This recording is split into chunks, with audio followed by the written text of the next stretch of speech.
Sumulat lang ako ng isang linya sa aking journal. Gusto kong kumita ng 10 bilyon. Pero nang tumingin ako sa ibaba, may pangalawang journal sa paanan ko, kaparehong-kapareho ng akin. Nang basahin ko ang laman nito, tuluyang nablangko ang isip ko. Nakasaad dito, mahal kong lolo, nakita ko ang notebook na ito na perpektong napreserba, kasama ng iyong mga gamit. Nakita ko ang ideya mo. Isa kang henyo.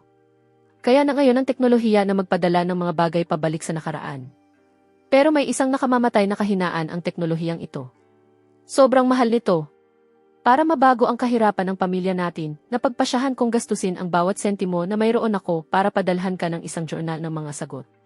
Ang journal ng mga sagot ay eksaktong tugma sa notebook mo ng mga tanong. Pareho silang may eksaktong 100 pahina, at bawat pahina ay tumutugma sa kaparehong pahina sa notebook mo, sinasagot ang tanong sa pahinang iyon.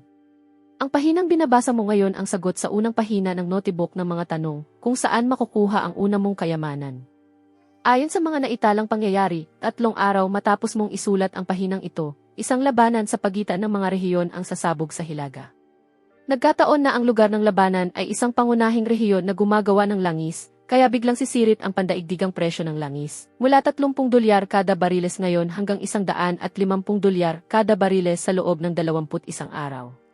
Hindi ko na kailangang ipaliwanag kung paano kumita ng pera mula roon, di ba? Isa pa. Ano man ang gawin mo, huwag mong buksan ang mga susunod na pahina ng journal na ito. Kailangan mo munang isulat ang tanong mo sa sarili mong notebook, saka ka lang pumunta sa katumbas na pahina sa journal ng mga sagot. Kung lalaktawan mo ang mga pahina, tuluyang maglalaho ang lahat ng kasunod na pahina, at hindi ka na kailanman makakatanggap ng isa pang sagot. Tandaan mo ito. Tandaan mo ito. Nakatitig lang ako sa 2 journal sa harap ko, nakanganga sa gulat. Hindi kayang ilarawan ng mga salita ang pagkabigla ko. Kung ano ang nasa puso mo, makakahanap ito ng sariling alinggaw. May sumagot talaga sa hiling ko at nagpadala ng journal mula sa hinaharap. Kabaliwan ito.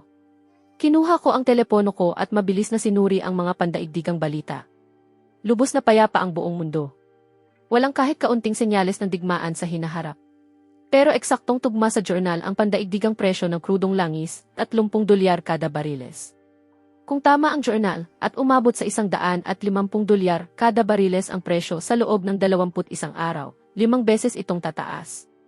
Halos imposibleng paniwalaan. Pero patuloy akong pinaaalalahanan ng journal na nasa harapan ko, totoo ito. Hindi ito panaginip. Ay all-in ko ba ang lahat sa pandaigdigang merkado ng futures ng krudong langis? Pero paano kung mali ang impormasyon sa journal? Mawawala sa akin ang lahat. Hindi pa rin makapagpasya, nagdesisyon akong subukan ito ng 1 beses pa, para malaman kung nagsasabi nga ng totoo ang journal mula sa hinaharap. Binuksan ko ang 2 pahina ng notebook ng mga tanong. Kinuha ko ang panulat ko at isinulat, paano kung malalaman kung nagsasabi ka ng totoo? Ipakita mo sa akin ang ilang balitang hindi pa nangyayari. Pagkasulat nito, huminga ako ng malalim at kinuha ang journal ng mga sagot, saka binuksan ang susunod na pahina. 2 pahina. Sige, tingnan ko ang mga tala ng kasaysayan para sa iyo. 3:29 ngayong hapon, tatama ang isang lindol na magnitude na 5 sa karagatan sa tapat ng Hokkaido, Japan.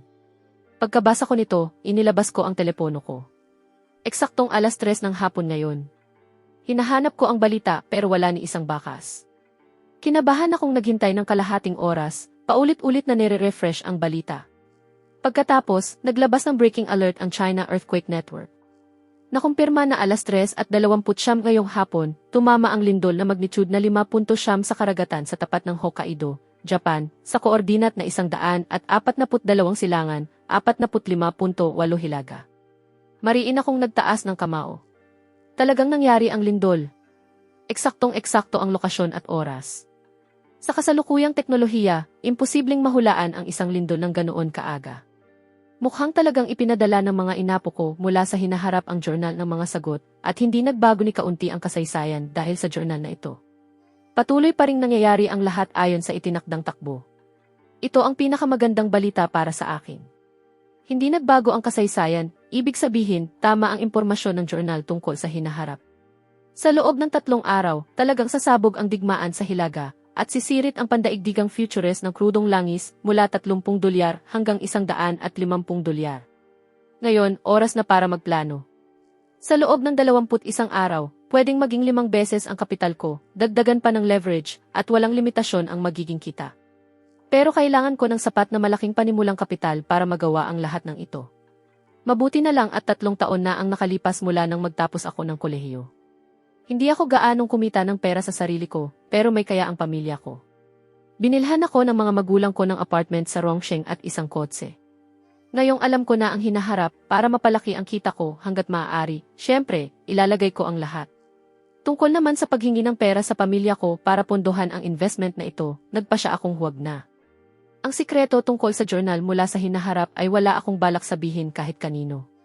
Kung bigla akong hihingi ng pera sa pamilya ko para makipag-trade sa international futures, malamang isipin nilang na biktima ako ng scam. Hindi lang ako hindi mabibigyan ng pera, baka kumpiskahin pa nila ang kotse at apartment ko. At kung palampasin ko ang pagkakataong ito, masasayang ng tuluyan ang impormasyon mula sa journal. Sino ang nakakaalam kung kailan ulit darating ang pagkakataong yumaman ako? Ngayong nakapagpasya na ako, agad akong kumilos. Kinontak ko ang bangko, sinusubukang isangla agad ang apartment at kotse ko. Matapos ang sunod-sunod na tawag, malayo sa inaasahan ko ang resulta. Sa halaga nito sa merkado, nasa humigit kumulang 4.2 milyong yuan ang apartment at kotse ko. Pero dahil mahina ang kakayahan kong magbayad, 3 milyong yuan lang ang ipapautang ng bangko, kapalit ng mga ari-ari ang iyon. At aabuti ng kahit 1 linggo ang proseso ng pag-apruba. Para sa akin ngayon pera ang oras. Malinaw na hindi ubra ang pautang sa bangko. Kaya ang pinakasimple at pinakamabilis na paraan ay ibenta ang apartment at kotse. Pera ang nagpapagalaw sa lahat at mabilis kumilos ang mga ahente ng real estate. Kinabukasan mismo, may nakahanap na ng mga bibili para sa apartment at kotse. Ang mga ari-ari ang nagkakahalaga ng kabuuang 4.2 milyong dolyar ay naibenta sa halagang 4 na milyong dolyar na cash at agad pumasok sa account ko. Dahil kailangan ko agad ang pera, medyo mababa ang presyo. Pero wala akong pakialam dahil alam kong maliit na panghila lang ang 4 na milyong dolyar na ito. Bigyan mo ako ng fulcrum at kaya kong igalaw ang buong mundo. Lumikha ng himala. Habang pinipirmahan ko ang kasunduan kasama ang bumibili, biglang tumunog ang telepono ko. Sinagot ko ito at umalinggaw sa kabilang linya ang matamis at malambing na boses ng nobya kong si Serena. Babe, anong ginagawa mo? Itiniklop ko ang telepono sa ilalim ng baba ko habang nilalagdaan ang kontrata ng bentahan at sinasabing, medyo abala lang ako ngayon. Anong meron, babe? Sa kabilang linya, halatang walang pakialam si Serena sa ginagawa ko. Nagpatuloy siya sa matamis niyang boses. Babe, nakita ko itong Goxi bag sa mall kanina. Ang mura lang, 20,000 dolyar lang. Gusto ko itong regalo. Alam ni Serena na may pera ang pamilya ko. Palagi akong bumibili ng mga mamahaling regalo para sa kanya, kaya ngayon ay sinusubukan niyang suyuin ako. Pero kakabenta ko lang ng apartment at kotse ko para makalikom ng puhunan para sa futurist market. Itabi mo muna ang mga bala mo para sa tamang pagkakataon. Kung gagastos ako ng 20,000 dolyar ngayon, posibleng mabawasan ng 1 milyong dolyar ang kikitain ko pagkalipas ng 21 araw. Kaya tinanggihan ko siya, babe. May inaasikaso akong proyekto ngayon. Wala akong gaanong cash sa kamay. Kapag bumalik ang pera ko makalipas ang ilang araw, bibilhan kita. Iyong pinakamahal. Deal. Pero nang marinig niyang tumanggi ako, biglang nagbago ang buong mood ni Serena. Napasinghal siya. Wala akong pakialam. Gusto ko iyon. Ngayon na. Binigyan na siya ng nobyo ni Tanya. Kung wala akong ganoon, malalamangan niya ako. Napabuntong hininga ako at matyagang sinubukang pakalmahin siya. Babe, please. Wala talaga akong extrang cash ngayon. Pagkapasok ng pera ko, bibilhan agad kita, okay? Hindi. Halata namang may pera ka, ayaw mo lang gastusan ako. Kuripot ka. Ayoko nang makipag-usap sa iyo. At ganoon na lang, ibinaba ni Serena ang tawag ng inis nang hindi man lang ako binigyan ng pagkakataong magpaliwanag. Umiling ako ng alanganin, bahagyang nairita rin sa sarili ko. Bilang nobya, pasado naman si Serena sa mga pamantayan. Maputi ang balat, napakaganda ng mukha at mahahaba ang mga binti. Noong pareho pa kaming nasa kolehiyo, hindi siya nawawala ng mga lalaking naghahabol sa kanya. Sa huli, ang itsura ko at yaman ng pamilya ko ang nagpanalo sa puso niya. 3 o 4 na taon na kaming magkasama, halos nasa punto na kami ng engagement. Pero may isang kapintasan si Serena. Sobrang vain niya, mahilig makipagkumpetensya, at nahuhumaling sa lahat ng klase ng luxury brand, palaging umaasang bubuhusan ko siya ng mga mamahaling regalo. Kung hindi mayaman ang pamilya ko, imposibleng makasabay ako. Kapag natapos na akong sumakay sa pagtaas ng oil futurist na ito, kahit anong bag ang gusto niya, bibilhin ko para sa kanya. Matapos bumulong ng ilang salita sa sarili ko, natapos ko rin ang pagpirma sa kontrata. Hindi nagtagal, nag-notify ang telepono ko. Nakumpirma sa mensahe, pumasok na ang 4 na milyong dolyar na cash mula sa bentahan. Malaki-laking halaga na iyon, pero minsan lang dumarating ang ganitong pagkakataon. Mas mabuting maging handa hanggat maaari. Sandali, Devin. Dapat makuha ko muna ang perang hiniram niya sa akin. Maaari ko naman siyang pautangin ulit kapag kinapos siya sa susunod. Bigla kong naalala si Devin at nagliwanag ang mga mata ko. Kinuha ko ang telepono ko at tinawagan siya sa video. Si Devin ang kaibigan ko mula pagkabata. Magkasama kaming nag-aral noong middle school at high school, pero mahina ang mga grado ni Devin at hindi siya nakapagkolehiyo, kaya maaga siyang nagtrabaho. Kung ikukumpara sa akin, mas mahirap ang pamilya ni Devin. Kaya tuwing kumakain kami sa labas o pumupunta sa mga club, ako palagi ang sumasagot sa bayarin. Minsan, kapag kapos sa pera si Devin, pinapahiram ko siya ng sarili kong pera. Kahit hindi naman kalakihan ang bawat utang, mga 3 hanggang 5,000 lang kada pagkakataon, umabot na sa mahigit 100,000 ang kabuuan sa paglipas ng mga taon. Mabilis na kumonekta ang video call. Lumabas sa screen ang mukha ni Devin. Masigla niya akong binati. Ray, anong meron? Ililibre mo ba ako ng inom ngayong gabi? Umiti ako at sinabi, may inaasikaso ako ngayon. Sa ibang araw na lang tayo uminom. Tumawag ako dahil may itatanong ako, pwede mo bang ibalik ang perang utang mo sa akin? Natigilan si Devin. Kitang-kita sa mukha niya ang pagkainis. Naging matigas ang tono niya. Bayaran ka? Bakit ko naman gagawin iyon? Halos matawa ako sa sobrang hindi makapaniwala sa mga sinabi niya. May utang ka, dapat mong bayaran. Ganoon gumagana ang mundo. Hiniram mo ang pera ko at hinihingi ko lang na ibalik mo. Ano ang problema?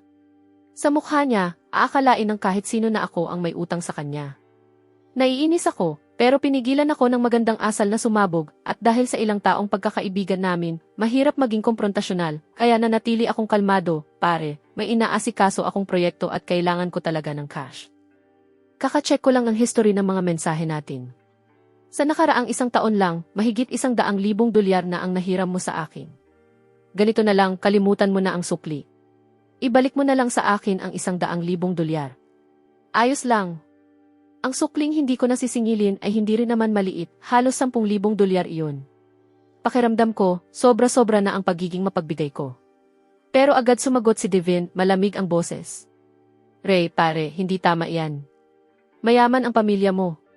May problema ka lang, sa halip na humingi sa kanila, nang hihingi ka sa isang mahirap na tulad ko. Parang hindi naman tama iyon. Ako ang hindi tama? Halos matawa ako sa sobrang galit. Ang kabaliwan ng sitwasyon ay lalo pang nagpalamig sa galit ko. Sabi ko, nagkaproblema rin ang negosyo ng pamilya ko. Hindi nila ako matutulungan. Tingnan mo, para makalikom ng pera, ibinenta ko ang sarili kong apartment at kotse. Inilipat ko ang telepono ko, itinapat ang kamera sa apartment sa likod ko. Doon, abala sa trabaho ang mga naglilinis at mga tagalipat ng gamit. Kahit sino ay makikitang malapit ng mapasakamay ng iba ang lugar na ito. Nang makita iyon, biglang tumaas ng ilang tono ang boses ni Devin sa gulat. Ibinenta mo talaga ang apartment mo. Pati ang kotse. Ano na ang gagamitin kong sasakyan kapag lumalabas ako para makipagkita sa mga babae? Parang pati siya ay napagtanto kung gaano katawa-tawa ang sinabi niya, kaya natigilan si Devin at unti-unting lumitaw sa mukha niya ang saya na pilit niyang itinatago. Ray, bangkarot ka ba? Hindi ko kinumpirma at hindi ko rin itinanggi. Tiningnan ko lang si Devin sa screen at sinabi, makikita mo naman sa sarili mong mga mata. Kailangan ko talaga ng pera. Maaari mo bang ibalik ngayon ang 100,000 dolyar? Pero lalo pang nanindigan si Devin, mas matigas kaysa kanina. Walang pasensya niyang sinabi, Ray, ibinenta mo na ang apartment mo.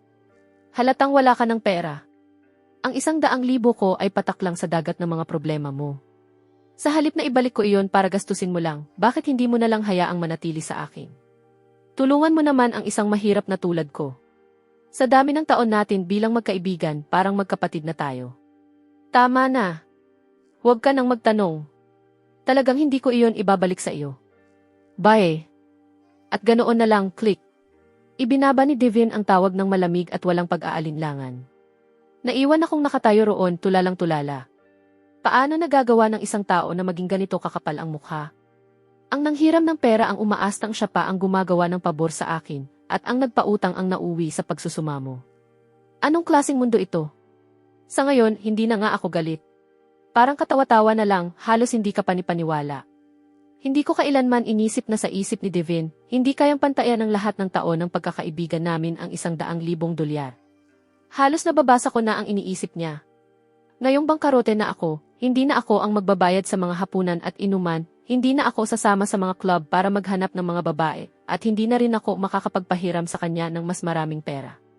Wala na akong silbi sa kanya ngayong mahirap na ako. Kaya para kay Devin, nawala na ang lahat ng halaga ko.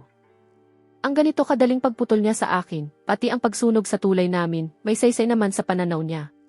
Kung tutuusin, sa mundong ito, halos imposibleng mabawi ang perang ipinahiram mo sa isang tao. Kung hindi, bakit napakaraming taong ayaw magbayad ng utang? Bukod pa roon, halos lahat ng perang ipinahiram ko kay Devin ay digital transfer. Wala ni isang nakasulat na kasulatan ng pagkakautang. Ang hindi alam ni Devin, hindi naman talaga ako bangkarote. Naglilikom ako ng mas maraming kapital hanggat maaari para mapalaki ang kikitain ko. Pagkalipas ng isang buwan, kapag nakapag-cash out na ako sa oil futures na ito, hindi ko ma-imagine kung ano ang magiging mukha ni Devin. Plano kong hindi magtipid pagdating ng panahong iyon, kukuha ako ng pinakamagaling na abogado para idemanda si Devin at mabawi ang bawat sentimo. Kung kabutihan ang isusukli mo sa kalupitan, ano naman ang isusukli mo sa kabutihan?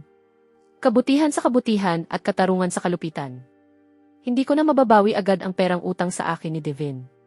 Dumulas ang daliri ko sa screen ng telepono at huminto sa larawan ng profile ng isa ko pang kaibigan, si Travis. Tulad ni Devin, matagal ko ng kaibigan si Travis. Hindi man siya nangutang ng kasing laki ng $100,000 ni Devin, sa paglipas ng panahon, lumampas pa rin sa $10,000 ang kabuuan. Naipasya kong kunin muna ang pera ni Travis. Tutal, may isang buwan pa bago umabot sa pinakamataas ang presyo ng langis, at kailangan ko rin ng kaunting cash para sa pang-araw-araw na gastusin. Pero ang hindi ko inaasahan, pagkapagsagot pa lang ni Travis, siya na agad ang unang umatake, Ray. Narinig kong bangkarot ka na raw. Sumisigaw ako sa loob-loob ko. Haka-haka lang ni Devin ang buong usapang bangkarote na ito, at ilang minuto pa lang ang lumilipas, alam na agad ito ni Travis. Malinaw na todo kalat si Devin, ipinagsasabi ito sa lahat ng maaabot niya. Ang mabuting balita, nananatili sa bahay, pero ang masamang balita, mabilis kumalat. Napabuntong hininga ako at sinabi, si Devin ang nagsabi sa iyo, tama? Hindi iyan totoo. Kalimutan mo na ang kalokohang iyon. Tumawag ako para magtanong. Maaari mo bang ibalik ang mahigit $10,000 na hiniram mo sa akin? Kailangan ko agad. Sa kabilang linya, sumagot si Travis sa tonong parang alam na niya ang lahat. Ray, hindi ko pa nga nababayaran ang sarili kong credit card bill ngayong buwan. Tatawag nga sana ako sa iyo para humingi ng tulong. Ang galing naman ng timing. Nanlumo ang puso ko. Alam kong nakapagpasya na si Travis na bangkarote ako, at balak na niyang tuluyang isulat sa isip niya na hindi na niya kailangang bayaran ang $10,000. Wala nang sinasayang na salita, ibinaba ko ang tawag. Naging malamig na ang mundo at patay na ang katapatan. Tahimik akong nagingit-ngit sa galit. Kung magpapahiram pa ako ulit ng pera sa kahit sino, isa na akong tanga. Hintayin niyo lang. Wala akong lakas para harapin kayong lahat ngayon. Kapag natapos ko ang oil futures na ito, babayaran ninyo ang bawat sentimo ng mga utang ninyo sa akin, pati interes. Alam kong walang saysay ang tumawag pa sa iba, kaya sumuko na ako sa paglikom ng mas maraming kapital. Sa halip, gamit ang perang hawak ko na, nagsimula akong mag-trade ng oil futures. Binuksan ko ang overseas trading API at pumunta sa crude oil futures interface. Dahil hindi pa nagsisimula ang digmaan, lubos pa ring payapa ang mundo. Matatag na matatag ang presyo ng krudong langis, nasa paligid lang ng $30 kada bariles. Bilang isang pangunahing commodity na direktang nakatali sa dolyar, halos hindi gumagalaw ang krudong langis kapag walang malaking kaganapan sa merkado. Huminga ako ng malalim at isinugal ang lahat, inilagay ang buong $4 na milyong ko sa crude oil futures. Mature at mahusay ang trading API, kino-convert nito ang pera ko sa kasalukuyang exchange rate kasama ang maliit na spread, saka inililipat ang lahat sa futures platform. At dahil may matibay akong pinagmumula ng impormasyon, tinaasan ko ang leverage ko sa sukdulang antas, 50 beses. Napakadelikado nitong pustahan.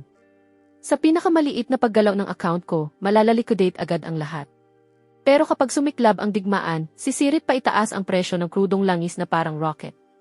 Tanging may ganitong ganap na insider information lang ang makakapalag sa ganito kataas na leverage. Kung hindi, tiyak na mapapahamak.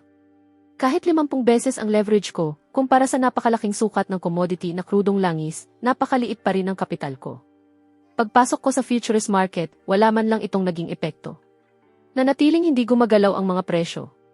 Ang kailangan ko na lang gawin ngayon ay maghintay. Hintayin na magsimula ang digmaan bukas, at umabot sa pinakamataas na $150 kada bariles ang krudong langis sa loob ng 21 araw. Iyon ang kapital ko na pinarami ng 5 beses, saka dinagdagan ng 50 beses na leverage.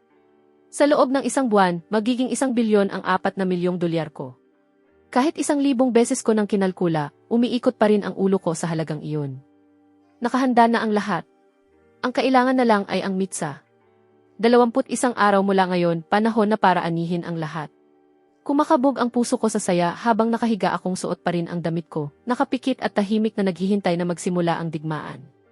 Kinabukasan, alas 4 ng madaling araw, bumaha sa bawat screen sa buong mundo ang isang breaking international news alert.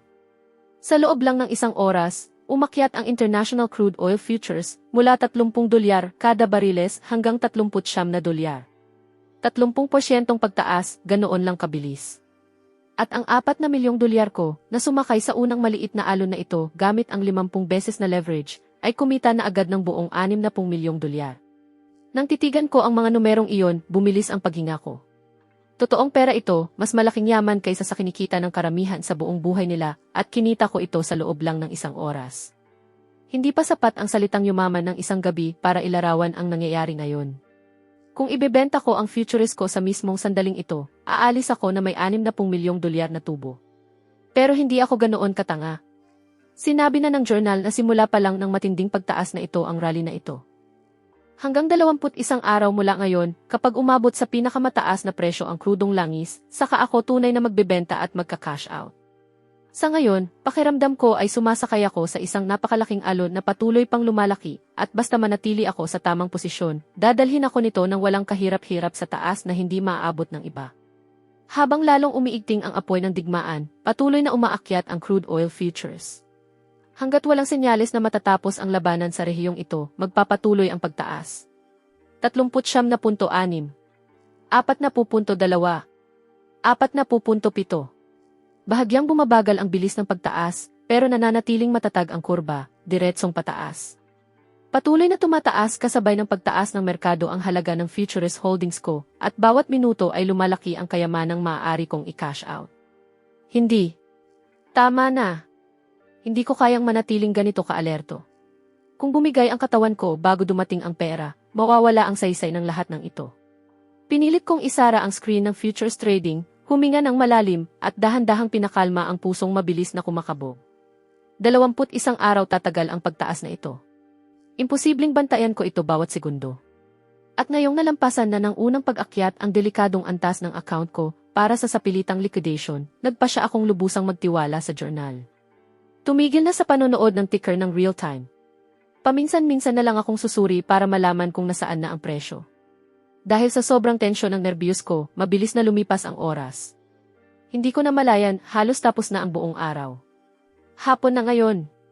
Oras na para i-turn over ang apartment sa bagong may-ari. Matagal lang nakaimpake ang mga gamit ko. Kinalagkad ko ang isang malaking maleta papunta sa pintuan ng bahay ng nobya kong si Serena. Hindi ako pwedeng bumalik sa bahay ng mga magulang ko. Tutal, hindi ko naman planong sabihin sa kanila ang tungkol sa pagbebenta ko ng apartment at kotse. Mag-aalala lang sila at baka lalo silang mabahala, at maaari pang magkaroon ng mga komplikasyon. Ang journal mula sa hinaharap ay talagang hindi ko ibubunyag kahit kanino.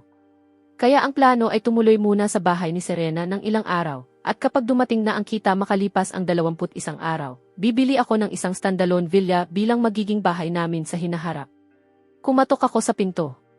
Nang makita ako ni Serena na nakatayo roon kasama ang napakalaking maleta, hindi man lang siya nagulat. Sa halip, makikita sa mukha niya ang ekspresyong, alam ko na nga, habang hinaharangan niya ang pintuan ng walang kahit kaunting balak na papasukin ako.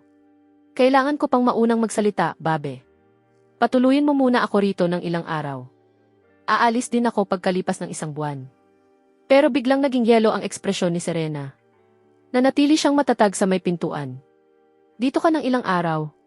Paano naman ang sarili mong apartment? Bakit hindi ka roon nakatira? Ray, sabihin mo sa akin ang totoo.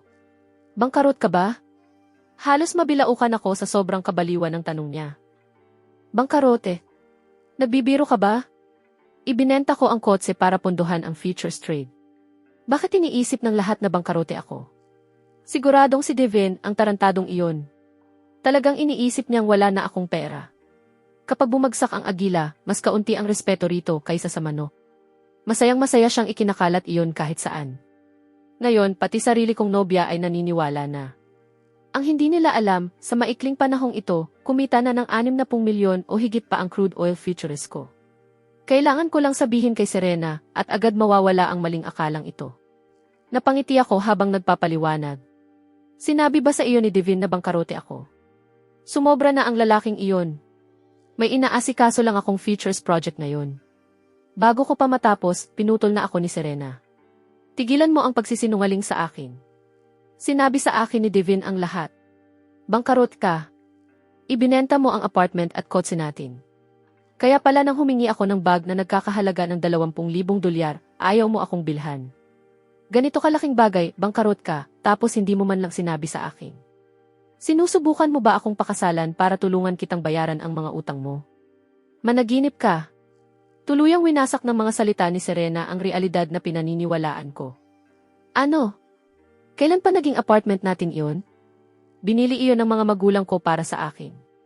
Hindi pa nga tayo kasal. Wala itong kinalaman sa kanya. At niloloko ko raw siya para pakasalan siya at ipambayad sa mga utang ko. Pakakasalan ko ang isang tulad niyang gumagastos ng 100,000 dolyar kada buwan sa mga luxury goods. Kahit hindi ako bangkarote, siya ang magpapabangkarote sa akin.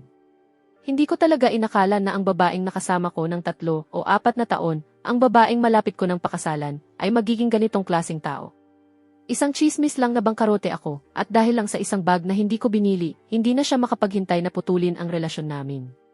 Sabi nila, hindi kayang mabuhay ng pag-ibig ang isang tunay na pagsubok. Pero hindi ko man lang nasubukan si Serena. Siya mismo ang agad na bumagsak. Nakatayo si Serena na nakatiklop ang mga braso, pinapanood akong nag-iinit ang ulo, habang may malamig na ngisi sa mukha niya. Kita mo.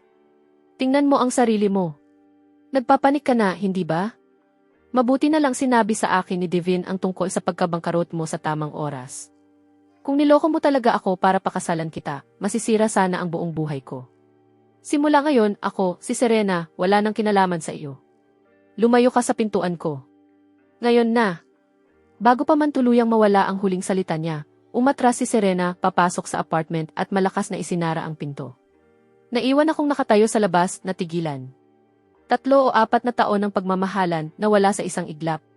Isang chismis lang na bangkarote ako at ang babaeng malapit nang makipaglakad sa akin sa altar ay hindi man lang nagdalawang isip na talikuran ako. At ang mga tinatawag kong kapatid na ibinigay ko ang lahat ay ganoon din kabilis nagbago. Walang hiya nilang tinatanggihang bayaran ang mga utang nila.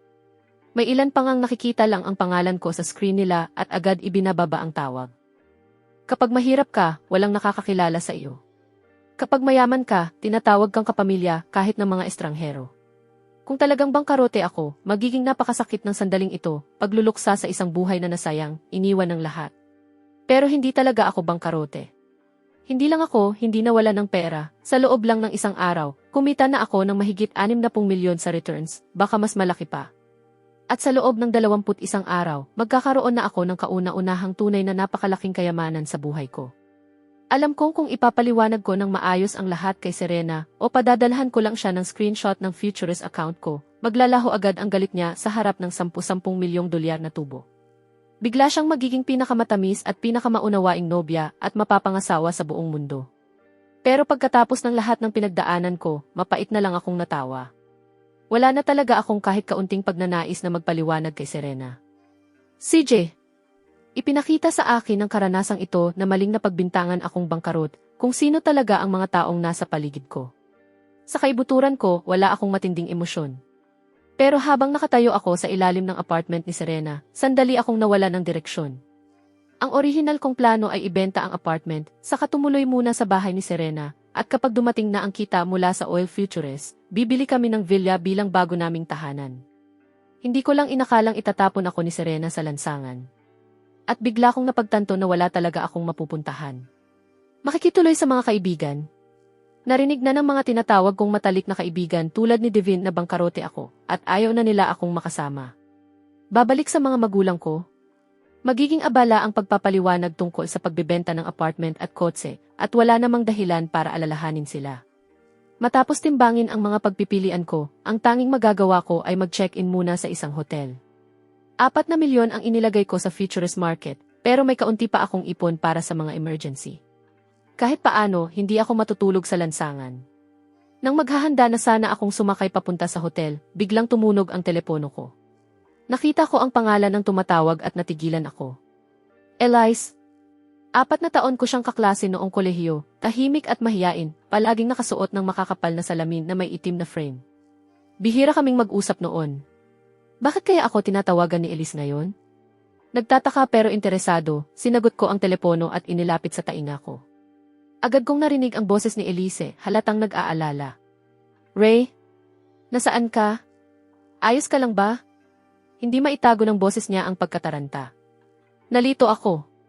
Pero sumagot ako ng tapat. Nasa isang lugar ako sa kanlurang bahagi ng lungsod. Walang problema. Bakit? Anong nangyayari? Halos hindi kami nag-cruise ng landas kahit noong kolehiyo. Pagkatapos ng graduation, lalo pa kaming bihirang mag-usap. Kaya lubos akong nabigla sa bigla ang tawag na ito mula kay Elise. Ang hindi ko alam, habang nakatayo ako sa ilalim ng gusali ni Serena, sinusubukang malaman kung saan ako pupunta. Nauna nang nakuhanan ni Serena ng litrato ang likod ko mula sa bintana habang nakatayo ako roon kasama ang maleta ko at ipinost niya iyon sa social media na may caption na ganito. Iyong talunang ito. Ibinenta ang apartment at kotse niya. Walang tirahan. Bangkarote. Tapos sinubukan pa rin akong lokohin para pakasalan siya. Managinip ka. Mabuti na lang nanindigan ako at hindi kailanman tumira kasama niya bago ang kasal. Hindi ko ma-imagine kung ano ang maaaring nangyari. Ipinapakita niyang malinis at walang bahid ang kanyang reputasyon, samantalang sa totoo lang, sa bawat bagong handbag na binibili ko para sa kanya, may bago siyang posisyon at achievement na ina-unlock. Ngayong nagmamadali siyang ipaalam sa lahat ang paghihiwalay namin, natural lang na kailangan niyang patunayan na wala siyang kasalanan. Tinapos pa niya ito gamit ang isang kaawa-awang selfie, perpektong ginagampanan ang papel ng biktima. At ang mismong post na iyon ang kasalukuyang nakikita sa screen ang telepono ni Elise. Hindi rin alam ni Elise kung bakit siya ganoon na lang nagagalit nang makita iyon, pero bago pa siya makapag-isip ng 2 beses, kinuha niya ang telepono at tinawagan ako. Pero ngayong nakakonekta na ang tawag, wala na siyang atrasan. Tinipon niya ang lahat ng lakas ng loob niya at sinabi, Ray, narinig kong nagbangkarote ka. Ibig kong sabihin, pinagdaraanan mo ang mahirap na panahon. Kung wala kang matitirhan, pwede kang tumuloy sa akin. Hahatiin natin ang renta. Parang naubos ng isang pangusap na iyon ang lahat ng lakas ni Elise. Pagkasabi nito, idiniin niya ang telepono sa dibdib niya, saka agad itong inilayo, natatakot na baka marinig ko ang malakas na pagtibok ng puso niya sa speaker. Sandali akong nabigla, saka ko naunawaan. Malamang narinig ni Elise ang chismis tungkol sa pagkabangkarot ko. Malamang alam din niyang pinalayas ako ni Serena. Nag-aalala siyang wala akong mapuntahan, baka iniisip pa niyang may gawin akong hindi maganda. Kaya tumawag siya para alukin akong matuluyan. Sino ang mag-aakalang ganoon pala kalaki ang malasakit sa akin ng simpleng babaeng laging nakasalamin? Bahagyang umangat ang mga labi ko sa isang maliit na ngiti. Hindi naman talaga ako bangkarote at lalong hindi ko iniisip na gumawa ng anumang padalos-dalos. Pero tumama pa rin sa puso ko ang hindi inaasahang kabutihang ito. Nagpasya ako, sige, Elise, wala talaga akong matutuluyan ngayon. Makikituloy muna ako sa iyo ng ilang araw. Nang marinig ang diretsahan kong sagot, napasinghap si Elise ng bahagya, hindi malaman kung nagulat o natuwa. Mabilis niyang sinabi, nasa Kieran Tower ako, Building C, Unit 3101. Ay te-text ko sa iyo ang mga detalye. Tawagan mo ako pagdating mo sa complex at bababa ako para salubungin ka. Napangiti akong ibinaba ang tawag at umiling. Sino ang mag-aakala? Ang mga kapatid na pinagkatiwalaan ko at ang babaeng minahal ko, pare-parehong hindi maaasahan. Samantala, ang kaibigang halos hindi ko na nakakausap ang siyang dumating noong tunay kong kailangan ng tulong. Gayunpaman, tahimik kong pinaalala sa sarili ko, kailangang matutong protektahan ng isang lalaking namumuhay mag-isa ang sarili niya. Sumakay ako ng taxi at dumiretso sa Kieran Tower. Nasa pinakasentro ng Rongsheng ang Kieran Tower. Nangungunang school district, napakagandang paligid, at syempre, napakamahal na presyo ng real estate. Mas mahal pa kaysa sa apartment na kakabenta ko lang. Hindi ko akalain na ang simpleng si Elise ay nakatira sa ganito kaingranding complex. Pagdating ng taxi sa entrance, pinahinto ito sa gate. Lumapit ang isang security guard na nakasuot ng wool na overcoat at puting guwantes, sumaludo at magalang na nagsabi, "Magandang hapon, sir. Mukhang hindi kayo residente rito. Paano ko kayo matutulungan? Bibisita ako sa isang kaibigan. Dito muna ako titira ng ilang panahon." Nasa Building C siya, Unit 3101, Devint ang apelyido. Tumango ang gwardiya, at matapos kumpirmahin sa isang tawag mula sa guardhouse, sinabi niya sa telepono, "Miss Elise, hindi na po ninyo kailangang bumaba.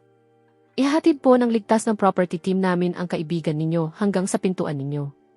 Huwag po kayong mag-alala."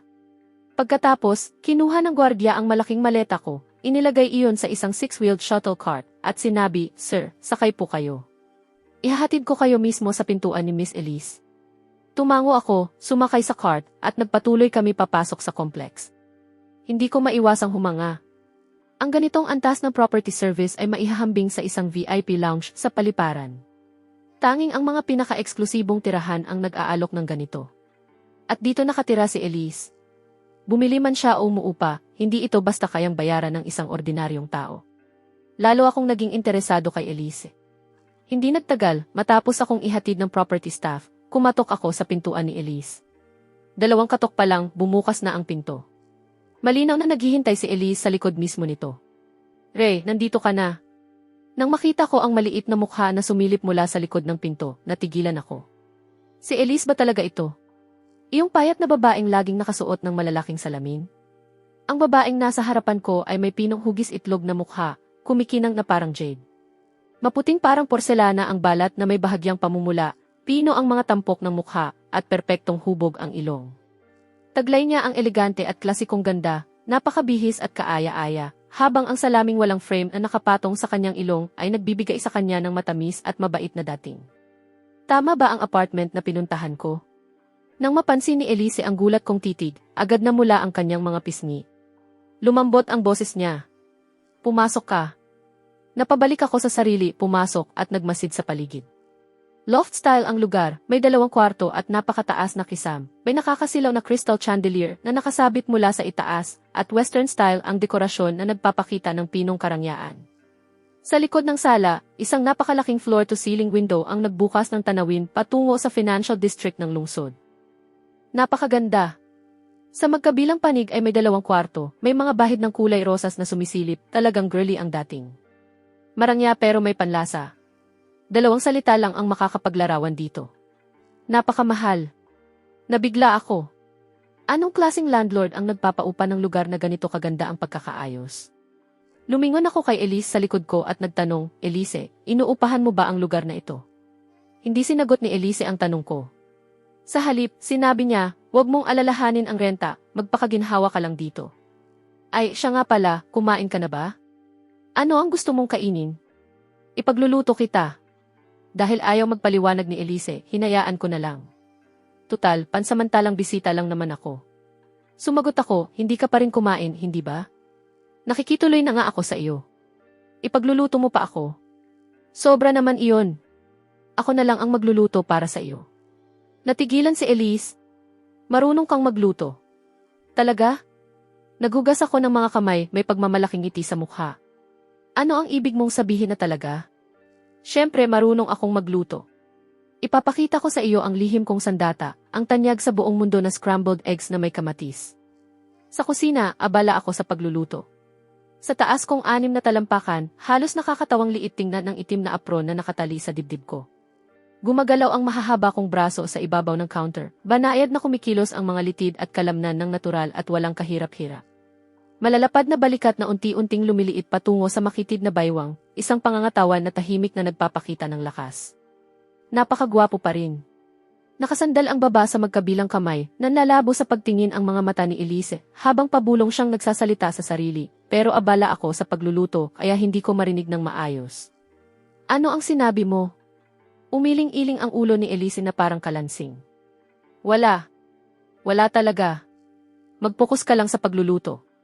Mag-ingat ka. Nang makatalikod na lang ako sa kalan sa katahimik na nakahinga ng maluwag si Elise. Noong kolehiyo, bida ako sa basketball team, magaan at natural ang mga galaw ko sa court, matipuno ang pangangatawan, gwapo ang mukha, at mataas ang mga grado ko. Natural lang na ako ang sentro ng atensyon. Samantala, nagtatago si Elise sa likod ng makapal niyang bangs at malalaking salamin. Halos hindi siya napapansin. Kahit lihim niya akong hinahangaan, hindi siya kailanman nagkaroon ng lakas ng loob na umamin. Nang ipahayag namin ni Serena, ang sikat na couple sa campus, ang relasyon namin, matagal na sumakit ang puso ni Elise. Pero sa kaibuturan niya, tahimik pa rin niya akong hinihilingang maging masaya. Hanggang ngayon. Nang makita ni Elise ang post ni Serena sa social media, napuno siya ng magkahalong galit at sakit ng puso. Itinapon mo ang lalaking pinapangarap ko, at single na ulit ang lalaking pinapangarap ko. Kaya tinipon ni Elise ang lahat ng lakas ng loob na naipon niya sa paglipas ng mga taon, tinawagan niya ako, at pagkatapos, parang itinadhana. Nauwi kami sa pagsasama sa iisang bubong, at iyong scrambled eggs na may kamatis. Bawat kagat, matamis ang lasa. Pinapanood akong ubusin ang pagkain ko, gustong magsalita ni Elise, pero nag-aalangan siya. Sa isip niya, ibinenta ko ang kotse at apartment ko at nagbangkarote. Nalaglag ako sa pinakailalim. Gusto niya akong damayan. Sabihin sa akin na hindi katapusan ng mundo ang pagkabangkarote, pero natatakot siyang masaktan ang pride ko. Umiti ako, tiningnan ang halatang naguguluhang si Elise, at sinabi, ano ang iniisip mo? May gusto ka bang sabihin sa akin? Sasabihin mo ba na hindi naman ganoon kasama ang maging bangkarote? Dahil nabanggit ko iyon, tumango si Elise at sinabi, nakita ko kasi ang maraming taong nagpo-post tungkol sa iyo online, sinasabing hindi mahulaan ang buhay. Pati nobya mo, pinalayas ka. Pero gusto kong malaman mo, mahirap ang mawalan ng pera, pero hindi iyon ang katapusan ng mundo. Basta huwag kang susuko, basta panatilihin mo ang fighting spirit mo, makakabangon ka ulit. Nagpatuloy si Elise. Seryosong seryoso. At kung gusto mong magsimula ulit, susubukan kong mag-ipon ng panimulang kapital para sa iyo. Nang tingnan ko ang taimtim na mukha ni Elise, lubos akong naantig.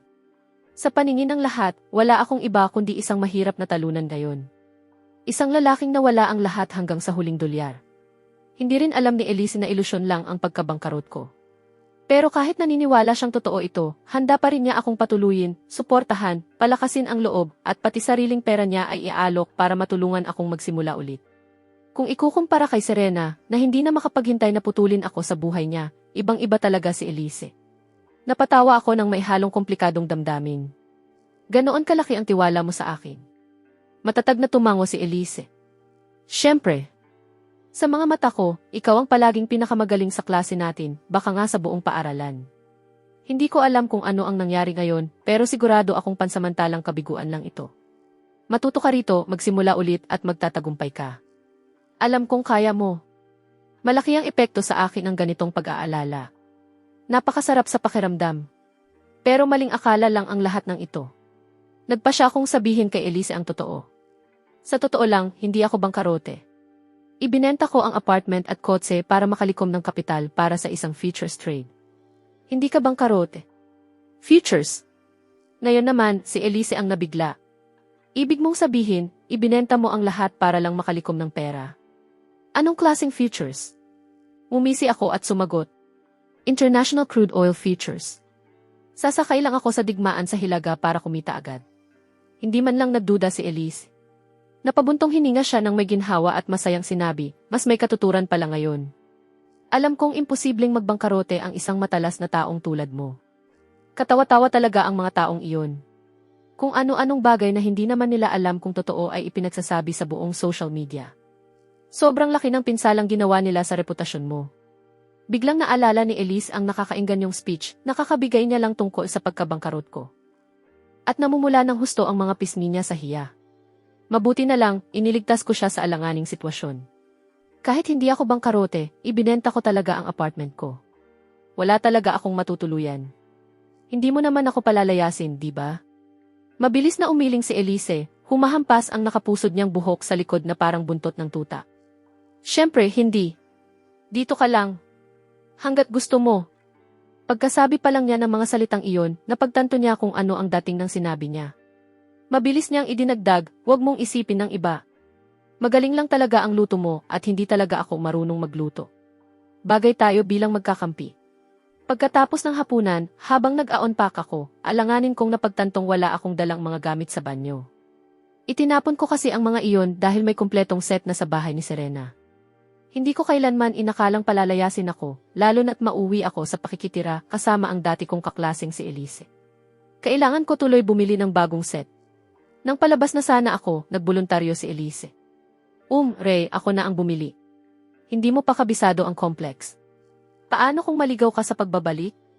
Magpahinga ka na lang sa bahay. Bago pa ako makasagot, nakalabas na agad si Elise. Hinayaan ko na siya at kinuha ang telepono ko para tingnan ang crude oil futures ko.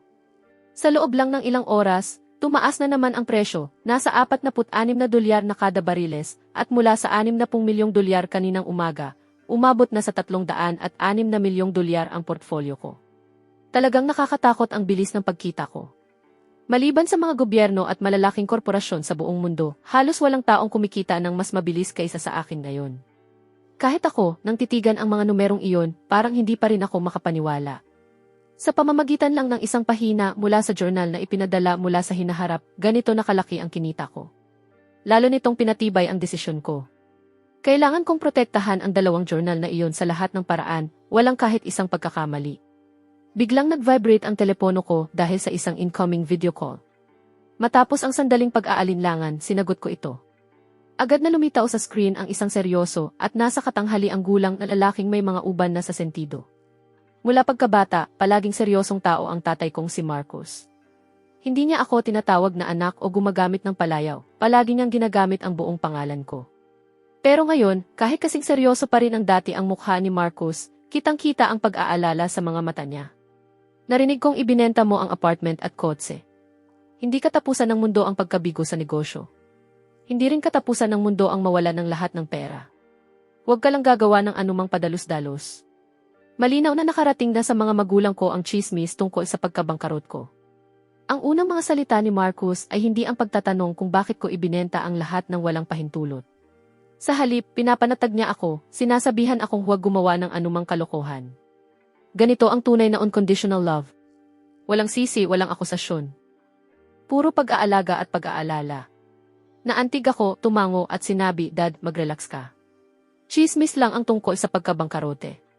Ibinenta ko talaga ang apartment at kotse, pero dahil lang kailangan ko ng kapital para sa isang proyekto. Kapag natapos na ang trade na ito, ipapaliwanag ko ang lahat. Kahit ilang dosenang beses nang lumago ang $4 milyong ko, hindi ko binanggit ang futurist trade sa tawag. May oras pa bago ang final payout. Mas gugustuhin kong magpaliwanag kapag hawak ko na ang totoong pera. Kung hindi, puro salita lang ito at lalo lang silang mag-aalala. Nang makitang masigla at puno ng enerhiya ang anak niya, nakahinga ng maluwag si Marcos. Isang beses lang siyang umungol, walang ibang sinabi, saka ipinasa ang telepono sa asawa niya. Anak! Basta ayos ka, iyon lang ang mahalaga. Sobrang nag-aalala si Mama. Narinig kong nakipaghiwalay ka kay Serena? Mabuti nga. Hindi ko naman siya kailanman nagustuhan. Bigyan mo ako ng ilang araw at hahanapan kita ng mas mabuti.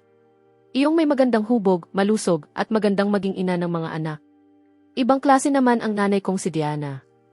Buong buhay niya, nilulunod niya ako sa pagmamahal. Ang problema lang, wala talaga siyang preno sa pagsasalita, kaya minsan mahirap siyang pakisamahan. Ang magagawa ko na lang ay umiling ng may walang magawang ngiti.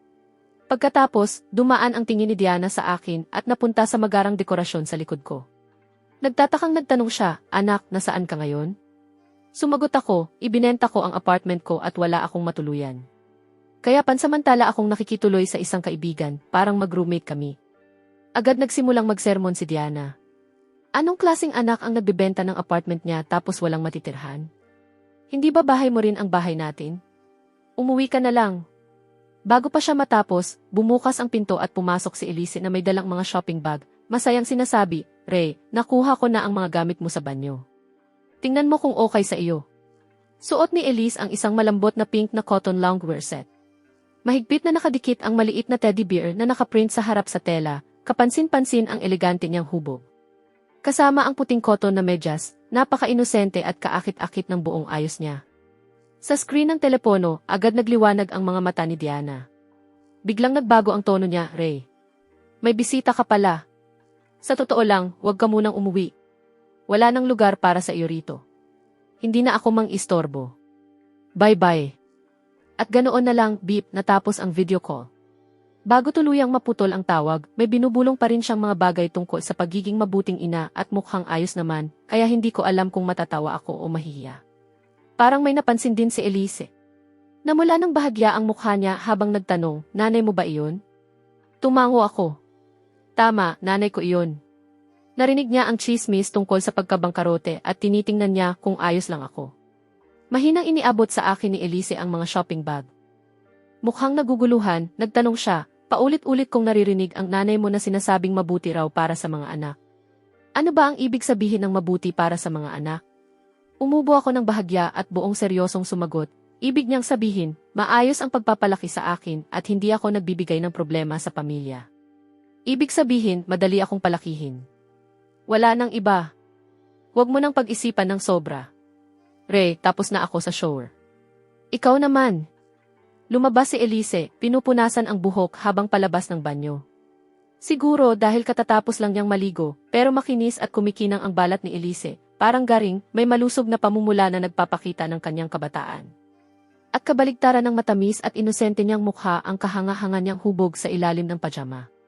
Tinatakpan ng cotton na pajama ang lahat, pero halatang napakapuno ng tela sa ilalim nito, kaya mahigpit itong nakadikit, isang inosente pero kaakit-akit na anyo na mahirap hindi tingnan. Walang katuturan ito.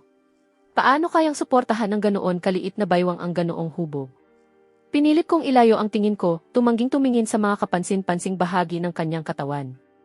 Bahagyang nakayuko, medyo alanganin akong naglakad papasok sa banyo. Re, bakit ang kakaiba ng lakad mo? Ayos ka lang ba? Punong-puno ng tunay na pag-aalala ang malalaking mata ni Elise. Halos mamatay ako sa hiya sa mismong lugar. Wala lang, pilit kong nasabi, masyado lang akong matagal na nakaupo.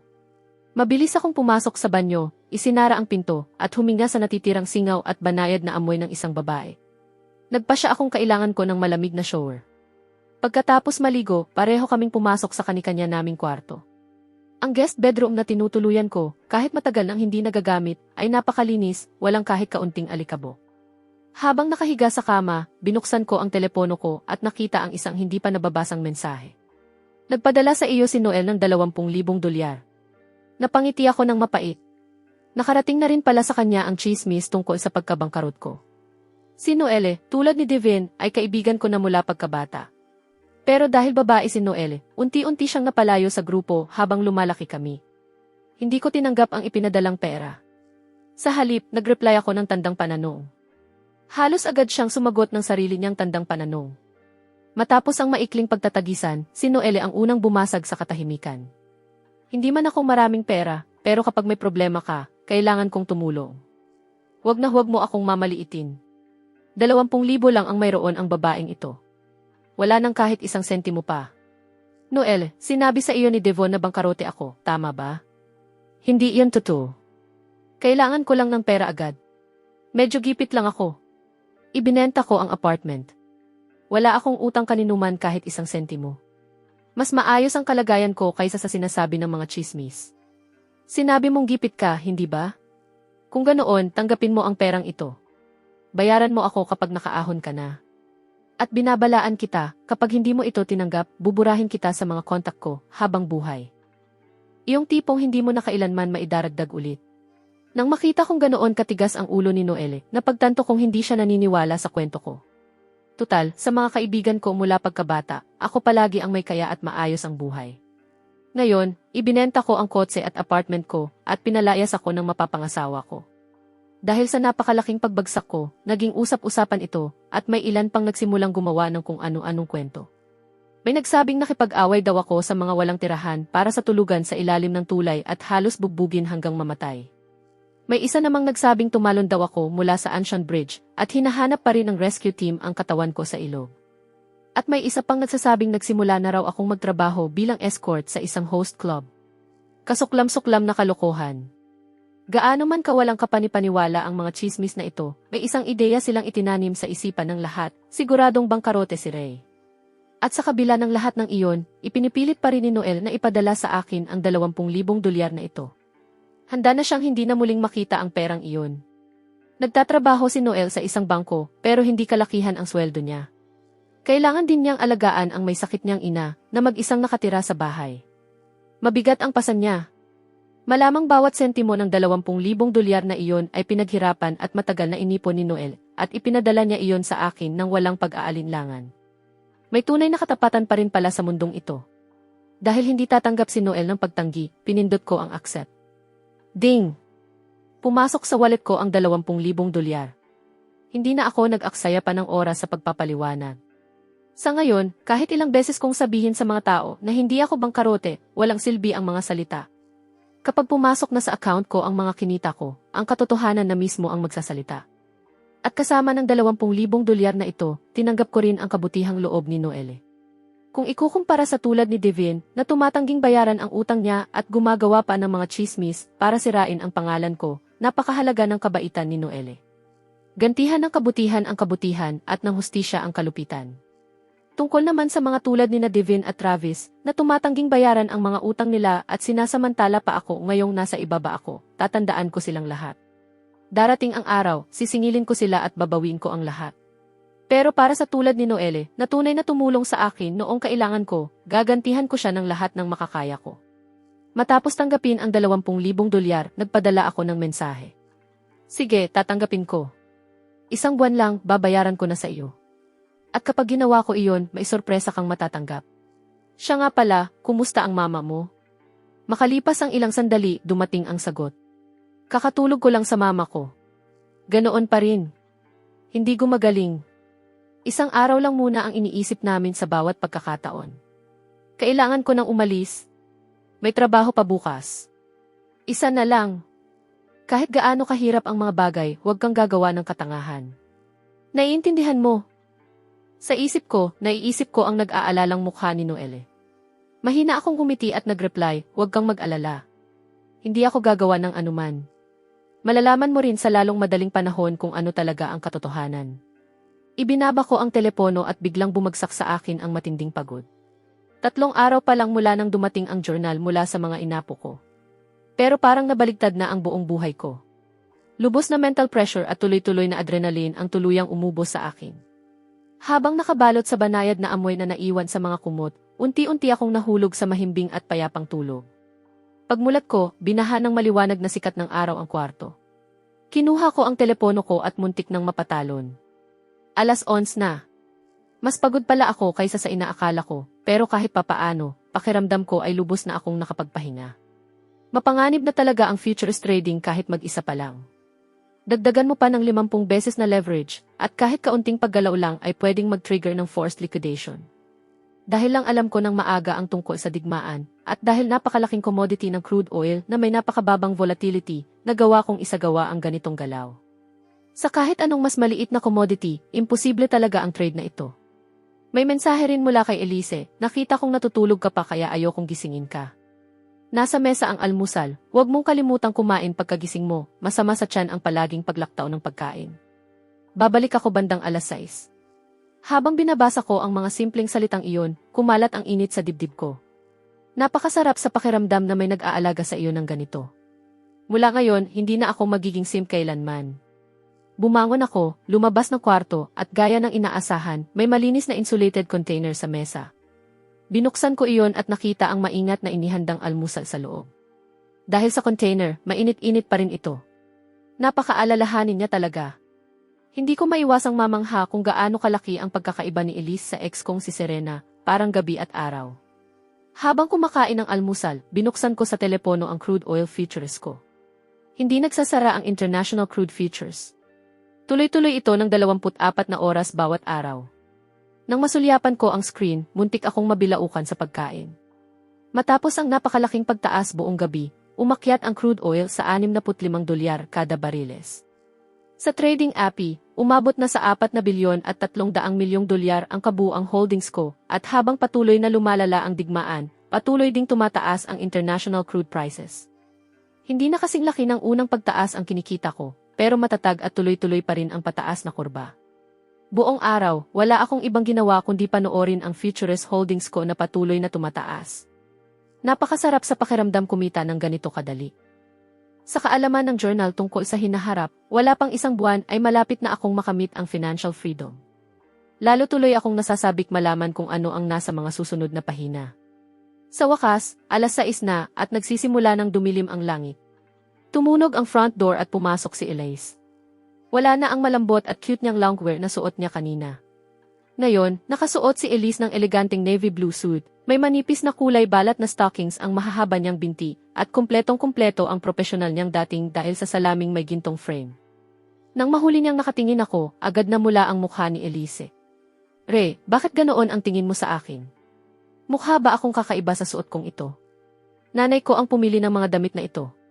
Sabi niya, kung nagtatrabaho sa opisina, kailangan ganito ang pananamit. Parang ang awkward sa akin. Magpapalit na lang ako. Mabilis akong umiling. Hindi. Napakaganda mo sa suit na iyan. Tinitingnan lang kita dahil sa tingin ko napakaganda mo, iyon lang." Nang marinig ang papuri ko, kusa umangat ang mga gilid ng labi ni Elise. Nagliwanag ang mga mata niya at ang kumikislap na ganda sa mga iyon ay sandali akong natigilan. Nakikipaglaban ang mandirigma para sa taong naniniwala sa kanya. Nagniningning ang babae para sa taong humahanga sa kanya. Halatang tuwang-tuwa si Elise. Hindi na siya nag-abala pang magpalit. Wala tayong laman sa refrigerator ngayon. Halika, ako na ang manlilibre. Lumabas tayo at maghapunan ng bongga. Kahit nagyabang ako kanina tungkol sa pagluluto, ang totoo, pangkaraniwan lang ang galing ko sa kusina. Nagkunwari lang ako kagabi. Nang marinig kong hindi ko kailangang magluto, nakahinga ako ng maluwag. Bigyan mo ako ng 1 minuto. Magpapalit lang ako. Siguro dahil mas naging komportable na kami sa isa't isa, ang dating mahiyain na si Elise ang unang nagsalita, "Huwag ka nang magpalit. Maganda ka na sa suot mo ngayon. Tara na." Naka-casual athletic loungewear ako, kitang-kita ang matangkad at payat kong pangangatawan. Hapunan lang naman ito kaya hindi ko na pinansin. Sabay kaming lumabas ng pinto ni Elise. Sa daang palabas ng Kieran Tower, may isang babaeng naka-revealing na damit, medyo makapal ang makeup, na naglalakad sa unahan habang nakikipag-usap sa telepono. "Serena, nandyan ka na? Sandali, bigyan mo ako ng kaunting oras. Alam mong dito na ako nakatira sa Kieran Tower. 5 minutong lakad lang ang Kieran Pavilion. Hindi naman ako nagyayabang pero ipinilit ng bago kong boyfriend na tumira ako sa kanya. Hindi siya tumigil hanggat hindi ako pumapayag. Ano pa bang magagawa ko, di ba? Uy, hindi ba kagagaling mo lang makipaghiwalay kay Ray? Ipakikilala kita sa isa sa mga kaibigan ng boyfriend ko. Mayayaman ang mga lalaki sa construction. Mas angat talaga kaysa sa ex mo, maniwala ka sa akin." Ang malandi at medyo maporma na babaeng ito ay si Tanya. Matalik na kaibigan ng ex-girlfriend kong si Serena. Umaasa sa kanyang kabataan at kagandahan, nagpapalit siya ng mga boyfriend na parang damit. Kakakuha lang niya ng bagong boyfriend na nakatira sa Kirin Tower at hindi na siya makapaghintay na lumipat doon. Tutal, ang Kirin Tower ang pinaka-eksklusibong complex sa Rongsheng. Ang manirahan dito ay isa ng simbolo ng katayuan. Ngayong araw, inimbitahan niya si Serena na maghapunan sa kalapit na Kirin Pavilion at sinadya niyang mahuli para lang makapagpasikat. Habang madaldal na nakikipag-usap si Tanya kay Serena sa telepono, bigla siyang natigilan, nanlaki ang mga mata. Pagkatapos ay sinabi ni Tanya sa telepono, halos hindi rin makapaniwala sa sarili niya, "Uy, Serena. Hulaan mo kung sino ang nakita ko sa Kirin Tower? Hindi mo mahulaan." "Siyempre, hindi mo mahulaan. Hehe, sabihin ko na. Ang ex-boyfriend mong si Ray ay naglalakad mismo sa harapan ko. At may kasama siyang napakagandang babae." Lalong tumatak ang salitang napakaganda. Mabilis na lumapit si Tanya habang nagjo-jogging, hawak pa rin ang telepono. "Hindi ka naniniwala? Padadalhan kita ng mga litrato. Ilang taon mong nakasama ang lalaking iyon. Makikilala mo ba siya kahit likuran lang?" Itinaas niya ang telepono at sunod-sunod na kumuha ng mga litrato namin ni Elise mula sa likuran. "Ayan, naipadala ko na ang mga litrato. Tingnan mo. Unahan ko kayo para makakuha rin ng mga litrato ng mukha niya." Kinikilig sa excitement si Tanya. Umaapoy ang pagiging mahilig niyang makialam sa buhay ng iba. Bagamat teknikal na matalik na magkaibigan sila ni Serena, sa totoo lang, mga plastic na mag-best friend sila na palaging nag-uunahan sa pagpapasikat. Ngayong may ganitong drama, tuwang-tuwa si Tanya na panoorin ang palabas. Dumaan siya sa isang shortcut para maunahan kami, kumuha pa ng ilang palihim na litrato, at ipinadala agad sa telepono ni Serena. Sa waiting area ng Kirin Pavilion, kinuha ni Serena ang telepono niya at hindi makapaniwalang tinitigan ang mga litrato na ipinadala ni Tanya. "Si Ray nga. Paano siya napunta sa Kirin Tower? At parang pamilyar ang babaeng katabi niya. Sandali, hindi ba si Elise iyon? Pabulong na sinabi iyon ni Serena sa sarili habang nakatitig sa screen. Bumulong sa kanyang tainga ang boses ni Tanya, sabik pero maingat. Nakikita mo? Napakalinaw kumuha ng litrato ng bago kong iPhone. Diyos ko! Sa malayo, parang hindi naman siya kapansin-pansin, pero puro designer ang suot niya. Givenchy Spring Collection ang suit na suot niya. Mukhang limited edition na Louis Vuitton ang bag. Pati stockings niya, Balenciaga. Umaabot sa $200,000 ang buong outfit na iyan at hindi mo basta mabibili gamit ang pera lang. Itinuturing ni Tanya ang sarili niya bilang isang socialite sa Rongsheng. Sinusubaybayan niya ang bawat pangunahing luxury brand at bawat seasonal runway show. Matalas ang mata niya at isang tingin lang ay natukoy na niya agad ang mamahaling ensemble ni Elise. Pero ang mamahaling damit na ito ay parang natural lang kay Elise, na para bang ipinatahi mismo para sa kanya, walang kahit kaunting pilit. Tumalikod si Tanya at naghintay na muli kaming dumaan sa harapan niya. Pagkatapos, sinabi niya sa telepono, Serena, hindi ba sinabi mong bangkarote si Ray? Paano siya nakapunta sa Kieran Tower kasama ang isang babaeng ganito kataas ang antas? Grabe ang suot niya, hindi lang basta mga sikat na brand. Mukhang custom-made ang sukat at napakabata pa niya. Kilala mo ba ang babaeng kasama niya? Nag-atubili si Tanya, pinipigilan ang mga salitang muntik na niyang sabihin. Ang babaeng katabi ngayon ni Ray, sa mukha man, hubog ng katawan, o kahit sa pananamit, higit na lamang kay Serena sa bawat aspeto. Kung sinabi niya talaga iyon sa telepono, hindi na makakaligtas ang pagkakaibigan nila bilang mga plastic na mag-best friend. Kinagat ni Serena ang labi niya at nahirapang sumagot, kilala ko siya. Elise ang pangalan niya. Kaklase namin siya noong college. Nang makalayo na kami ng kaunti, muli kaming sinundan ni Tanya mula sa malayo habang kausap pa rin si Serena sa telepono. Ang weird nito. Kung may mayamang mas matandang babae lang nakasama si Ray, baka naghirap nga siya at naging kepman. Pero kaklase mo ang babaeng ito at mukhang napakakomportable nila sa isa't isa. Hindi ito tugma. Posible kayang hindi talaga bangkarote si Ray? Baka gusto lang niyang magkaroon ng dahilan para makipaghiwalay sa iyo. Para sa babaeng ito. Bago pa maproseso ng utak niya ang lahat, agad sumagot si Serena. Ako ang nakipaghiwalay sa kanya. Wala na kaming kahit anong relasyon sa isa't isa. Tigilan mo na ang pag-uusap tungkol sa kanya. Pupunta ka ba o hindi? Kung hindi, aalis na ako. Sa kabilang linya, malinaw na nararamdaman ni Tanya na malapit nang sumabog si Serena, kaya mabilis niyang sinabi, papunta na, papunta na. Ano ba ang pagmamadali? Malapit na ako. Hintayin mo ako. Pagkababa ng tawag, nanatiling matigas ang pagpapakita ni Serena, pero magulo ang isip niya sa loob. Ilang araw lang ang nakalipas, ang konklusyon niyang bangkarote ako ay nakabatay lang sa ilang salita ni Devin. Sa katotohanang ibinenta ko ang apartment at kotse ko at sa pagtanggi kong bilhan siya ng handbag na gusto niya. Ang maliliit na palatandaang iyon na sinabayan pa ng pagsiklab ng sarili niyang emosyon ang dahilan kung bakit subconsciously niyang tinanggap na totoo ang lahat ng sinabi ni Devin. Bangkarot talaga ako, ibinenta ang lahat, wala ng pera at nalulunod sa utang. Ako si Serena, isang prinsesa. Bakit ako maghihirap kasama ang isang bangkaroting talunan? Kahit tumakbo ako ng buong bilis, hindi pa rin sapat. Sa sandaling iyon, dala ng bugso ng emosyon, hindi pinakinggan ni Serena kahit isang salita sa paliwanag ko. Pinili niyang makipaghiwalay agad. Ang lalo pang lumalalang mga chismis pagkatapos noon ay lalo lang nagpatibay sa paniniwala ni Serena na tama ang ginawa niya. Pero ngayon, nagpapadala sa kanya ng matinding pangamba ang mga salita ni Tanya. Posible kayang hindi talaga bangkarote si Ray? Pagsubok niya lang ba sa akin ang lahat ng ito at bumagsak ako?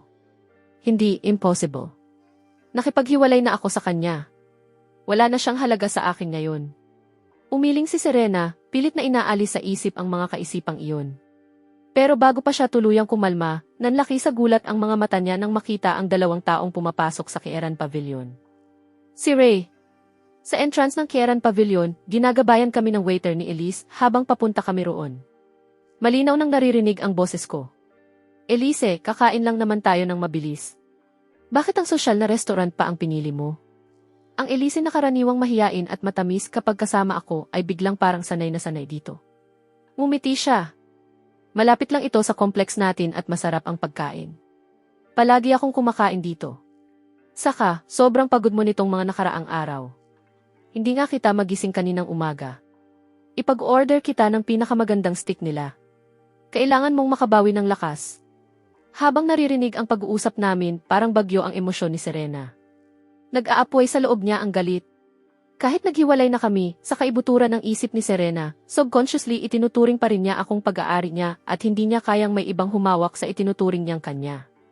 Nang makita niya akong magkatabing naglalakad kay Elise ng ganoon kalapit, pinag-uusapan ang mga personal na bagay, biglang umakyat ang dugo sa ulo ni Serena. Bago pa niya mapigilan ang sarili, napabulala siya, "Ray, ano ang ginagawa mo rito?" Nang marinig kong may tumawag sa pangalan ko, sinundan ko ang boses at nakita ko siyang nakaupo sa waiting area. Malinaw na pinag-isipan ng husto ni Serena ang hitsura niya ngayong gabi. Regalo ko sa kanya noon ang Versace outfit na suot niya. Pero kung ikukumpara kay Elise na nakatayo sa tabi ko, medyo sobra ang makeup ni Serena. Sa ganda man o sa pananamit, nalalamangan siya ni Elise. Kung si Serena ay isang socialite na maingat na inayusan, si Elise naman na nasa tabi ko ay isang prinsesang likas ang elegansya. Nang tingnan ko si Serena, magulo ang nararamdaman ko. 3 taon kaming magkasama, tapos nakipaghiwalay siya sa akin dahil sa isang katawa-tawang chismis. Kung sasabihin kong wala akong nararamdaman, magsisinungaling ako. Kung talagang bangkarote ako, magiging napakaalangan ang sandaling ito, marahil mapait pa nga. Pero hindi talaga ako bangkarote, at sa napakalaking kayamanang malapit ko nang makuha mula sa oil futures, napakatatag ng kumpiyansa ko. Walang anumang emosyon sa mukha ko. Tiningnan ko si Serena at malamig na sinabi, "Hindi ko inakalang magkikita tayo rito. Kumakain lang ako ng hapunan." Pagkasabi nito, tumalikod ako kay Serena at naglakad lampas sa kanya kasama si Elise. Nang makita ni Serena ang lalaking dati ay ginagawa ang lahat ng hinihiling niya, pero ngayon ay malamig at walang pakialam sa kanya, walang kahit kaunting bakas ng pagmamahal sa mga mata, at naglalakad sa tabi ng ibang babae nang hindi man lang lumingon, tuluyang sumabog ang galit ni Serena. Nawalan siya ng pagpipigil, biglang tumayo at hinarangan ang daan ko. Tumigil ako, kumunot ang noo at sinabi, "Ano ba ang gusto mo?" Sa totoo lang, hindi rin alam ni Serena kung ano ang gusto niya. Nang makita lang niya kaming ni Elise na magkatabing bagay na bagay, napupuno na siya ng galit. "Hindi ba dapat bangkarot ka? Paano ka naging ganoon kakalma? Bangkarot ka. Bakit may isa na namang napakagandang babae sa tabi mo? Ang mga bangkaroting lalaki dapat natutulog sa ilalim ng tulay. Ngayong nagkita ulit tayo, hindi ba dapat umiiyak ka at nagmamakaawa para patawarin kita?" Walang ibang nakakakita sa kaguluhang nangyayari sa isip ni Serena. Kalmadong lumapit ang waiter at pumwesto sa pagitan namin ni Serena. Hiniwalay kaming dalawa, saka magalang na nagtanong, "Miss, may maitutulong ba ako sa inyo? Kung wala, kailangan ko nang ihatid ang mga bisita namin sa kanilang mesa." Napakatahimik ng restaurant. Ang biglaang pagtaas ng boses ay agad nakatawag ng pansin ng mga kumakain sa paligid, at lahat ay napalingon para manood. Dahil napakaraming nakatingin, hindi makaatras si Serena pero ayaw rin niyang basta umalis. Tinitigan niya ako at sinabi sa waiter, "Hindi ba ang Kieran Pavilion ang pinaka-eleganting restaurant sa Rongsheng? Wala ba kayong dress code? Pinapayagan ninyong kumain dito ang taong ganyan ang suot kasama ko. Hindi ba nito sinisira ang buong karanasan?" Dahil nagmamadali akong umalis at inakala kong simpleng kain lang naman ito, nakasuot ako ng simpleng pambahay at sinelas. Napakasimple ng suot ko. Nang makita ni Serena ang damit ko, sinamantala niya ang pagkakataong ipahiya ako, umaasang mailabas ang hindi makatwirang inis na kumukulo sa loob niya. Pero nang marinig ng waiter ang reklamo ni Serena, magalang siyang humiti at sinabi, "Ang prinsipyo ng Kieran Pavilion ay paglingkuran ang aming mga bisita. Ang customer ang hari. Basta hindi lumalabag sa pangunahing pamantayan ng disenteng pananamit ang suot ng bisita, malugod na tinatanggap ang lahat sa Kieran Pavilion."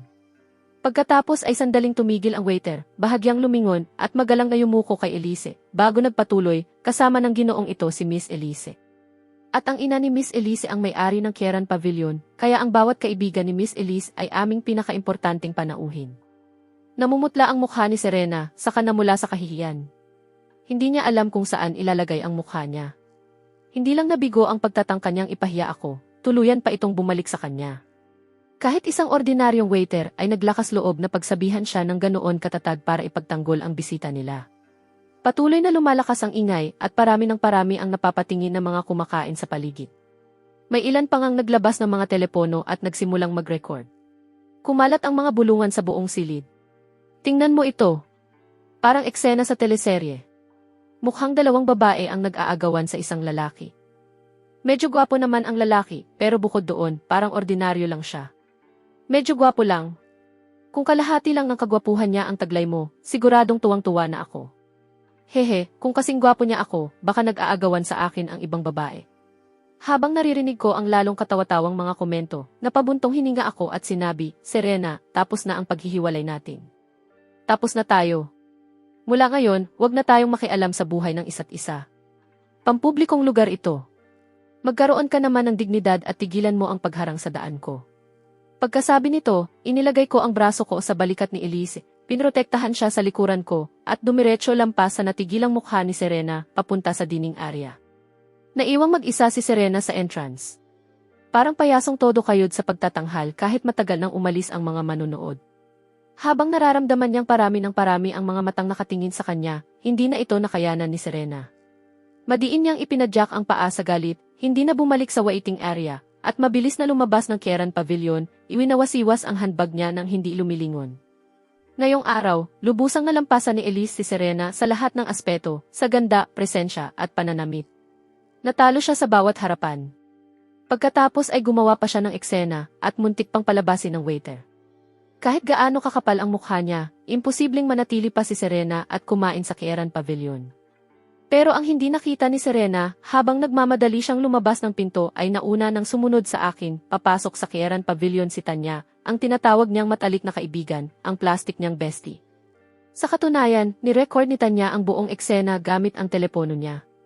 May mapanlin lang ngiti sa mukha niya habang kumakalansing ang mga takong niya at naglalakad na parang modelo, kasunod ni Serena. Tungkol naman sa maliit na insidenteng iyon, wala akong pakialam. Wala nang kahit kaunting alon sa puso ko. Matapos akong palayasin sa kalye, nakita ko na kung sino talaga si Serena. Masyadong mapagmataas, walang katapatan, at isang babaeng iiwan ako sa sandaling maging mahirap ang sitwasyon. Hindi siya karapat-dapat sa kahit katiting na damdamin ko. Ang taong tunay na karapat-dapat sa oras at emosyon ko ay nasa harapan ko mismo, nakatingin sa akin ng puro pag-aalala ang nasa mga mata niya. Okay ka lang ba? Kahit kalmado ang mukha ko, nag-aalala pa rin ng kaunti si Elise, natatakot na baka nagpapakatatag lang ako. Tutal, kakahiwalay ko lang kay Serena, at sa pinaka-nakakahiyang paraan pa ako pinalayas. Walang sinumang kayang manatiling ganap na walang pakialam pagkatapos noon, pero hindi ako nagpapanggap. Totoong naka-move on na ako. Umiti ako kay Elise at sinabi, huwag kang mag-alala, ayos lang ako. Sa puso ko, tuluyan ang bahagi ng nakaraan si Serena. Ang babaeng gaya niya ay hindi karapat-dapat sa damdaming ibinigay ko sa kanya. Medyo nang hihinayang lang ako na nasayang ko ang napakaraming taon sa isang taong ganoon. Nang marinig niya ito, kumalma si Elise at may lihim na kilig na sumibol sa dibdib niya. Sa lahat ng mga taong lumipas, kahit bihira na kaming magkausap, tahimik akong minamasdan ni Elise, palihim na may gusto sa akin. Kaya nang malaman niyang pinalayas ako, agad siyang nakipag-ugnayan at inanyayahan akong tumira sa kanya. Ngayong tuluyan ko nang binitiwan ang nararamdaman ko para kay Serena, hindi ba ibig sabihin nito na dumating na rin sa wakas ang pagkakataon ni Elise? Habang umaalab sa saya ang puso niya, nagsalita ako. Tama na tungkol sa kanya. Sabihin mo naman sa akin ang tungkol sa iyo. Hindi na tayo masyadong nag-usap mula noong graduation. Ano ang pinagkakaabalahan mo nitong mga nakaraang taon? Noong college, marahil dahil sa tahimik niyang personalidad, hindi talaga kapansin-pansin si Elise. Pagkatapos ng graduation, tuluyan siyang nawala sa social circle ko. Wala akong alam sa mga pinagkakaabalahan niya.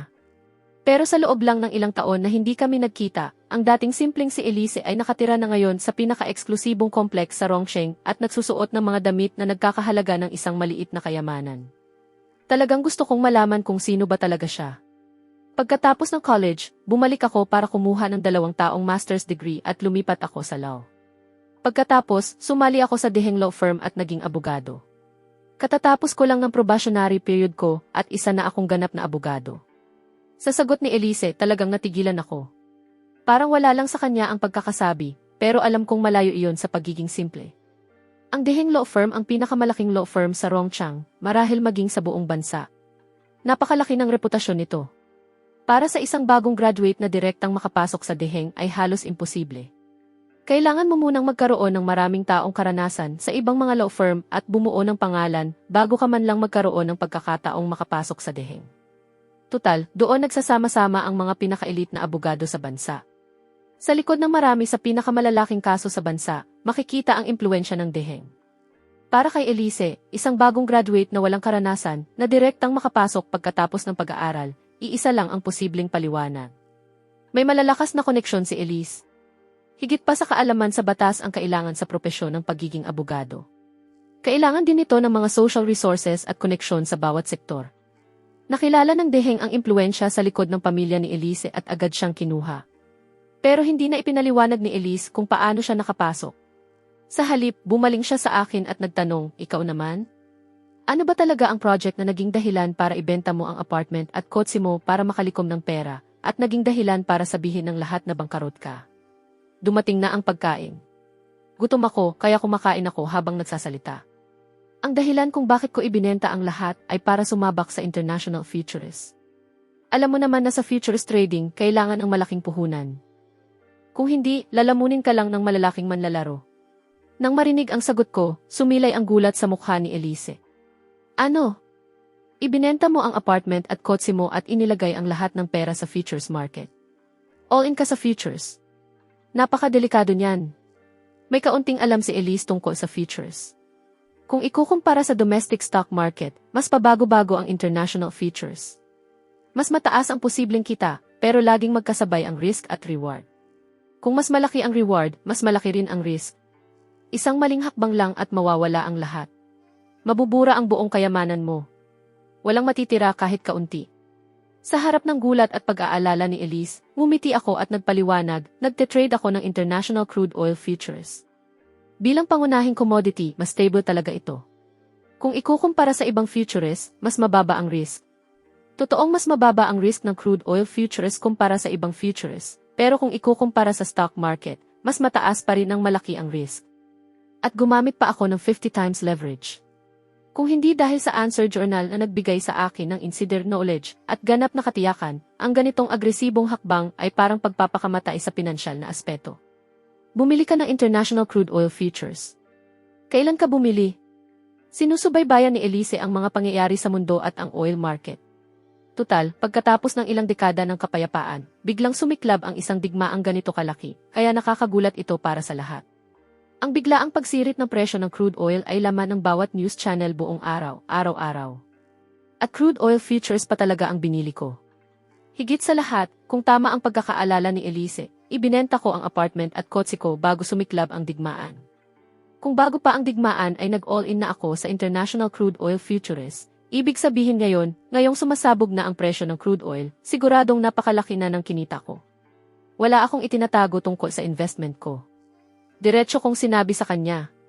Bumili ako ng crude oil futures bago magsimula ang digmaan, at nang bumili ako, gumamit ako ng 50 times leverage sa pamamagitan ng isang financial institution. Nang marinig ito ni Elise, tuluyan siyang natigilan. Nakatitig siya sa akin, bahagyang nakabuka ang mapupulang labi niya. Hindi lang ako nangahas bumili ng crude oil futures, bago ang digmaan, naglakas loob pa akong gumamit ng 50 times leverage. Isang hakbang na masasabi mong talagang kabaliwan. At mismong kabaliwang iyon ang nagdala sa akin ng hindi maisip na kita. Nanginginig na talaga ang boses ni Elise, 50 times leverage. Magkano ang panimulang puhunan mo? 4 million. Sinusubaybayan ni Elise ang galaw ng presyo ng crude oil. Mabilis siyang nagkwenta sa isip at nakakuha ng tinatayang halaga. Kung ganoon, siguradong lampas 100 million na ang returns mo ngayon. Kahit nakatira si Elise sa pinakamagandang complex sa Rongsheng at nakasuot ng suit na nagkakahalaga ng daan-daang libo, natigilan pa rin siya sa halagang iyon. 100 million. Tama, may ilang bilyonaryo na pabirong tinatawag lang itong maliit na goal. Pero para sa napakaraming tao sa mundong ito, isa itong pangarap na hindi kailanman maaabot. At nagawa ko iyon sa loob lang ng ilang araw. Para kumita ng ganitong kalaking kayamanan sa ganoon kabilis na panahon, para makagawa ng ganoong klaseng investment decision, gaano kalaking kumpiyansa ang kailangan. Habang nakatingin sa akin mula sa kabilang mesa, dama ni Elise ang kumpiyansa ko at tila umiindayog ang puso niya. Para bang nagliliwanag ang buong pagkatao ko. Ito ang lalaking matagal nang pinapangarap ni Elise. Kumalat ang isang tunay na ngiti sa mukha ni Elise. Tunay at buong puso siyang masaya para sa akin. Itinaas niya ang wine glass niya, bahagyang itinapat sa akin, at sinabi, napakagandang balita nito. Ray, congratulations. Masaya kong itinaas ang baso ko at marahang itinama sa baso niya. Salamat. At salamat dahil pinatuloy mo ako noong wala akong mapuntahan. Umiling si Elise habang nakangiti. Tama na, inaasar mo lang ako. Lampas 100 million ka na ngayon. Sa ganoong kalaking pera, pwede kang pumunta kahit saan. Maaaring 9 figures ang net worth ko, pero nakatali lahat ng perang iyon sa futures market. Hindi ko naman basta magagamit. Sa totoo lang, noong tumawag ka sa akin, wala talaga akong pera. Kung hindi mo ako pinatuloy, literal akong matutulog sa kalye. Kalahating seryoso, kalahating biro, nagpatuloy ako, itong baso ng alak, isang toast gamit ang hiniram na alak, para sa tagapagligtas ko. Cheers! Napahalakhak si Elise sa mga kalokohan ko. Cheers! Itinaas namin ang mga baso at inubos ang laman. Pagkatapos uminom ng kalahating baso ng red wine, namula ang magkabilang pisngi ni Elise, lalo siyang naging kaakit-akit na parang bahagyang nalasing. Nagpatuloy siya. Napakalaki na ng kinita mo. Kailan mo ilalabas ang pera? Maghihintay pa ako ng kaunti. Basta hindi tumitigil ang digmaan, may puwang pa para tumaas ang presyo ng langis. Ano, ngayong alam mong may matutuluyan na ako, hindi ka na makapaghintay na paalisin ako. Mabilis na umiling si Elise. Hindi iyon ang ibig kong sabihin. Hindi kita pinapaalis. Manatili ka rito hanggat gusto mo. Kahit habang buhay, ayos lang. Pagkasabi ng mga salitang iyon, agad na napagtanto ni Elise kung paano iyon pakinggan. Lalong namula ang mukha niya at yumuko siya. Nang makita kung gaano siya ka-cute, napahalakhak ako, natutuwa sa kalokohang pang-aasar sa isang maliit na hayop. Hindi ko napigilan ang sarili ko. Ikaw ang nagsabi niyan. Hindi mo na ako matatakasan ngayon. Ang ganda ng lugar na ito. Talagang dito na ako titira habang buhay.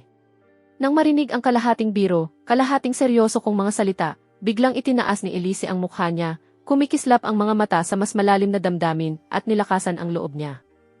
Sa loob ng sumunod na 2 linggo, halos sa bahay lang ni Elise ako nanatili, sinusubaybayan ang sitwasyon sa buong mundo at ang galaw ng presyo ng crude oil. Habang unti-unting luminaw ang sitwasyon ng digmaan, naging stable ang presyo ng international crude oil futures, eksaktong gaya ng sinabi ng Answer Journal. Umabot na sa $150 kada bariles ang crude oil at patuloy na umiikot ng stable sa presyong iyon.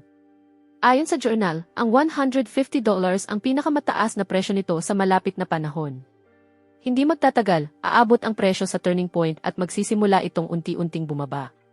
Pero dahil hindi pantay ang access ng mga investor sa impormasyon, hindi nila matukoy ng tama ang trend at patuloy pa rin silang desperadong bumibili.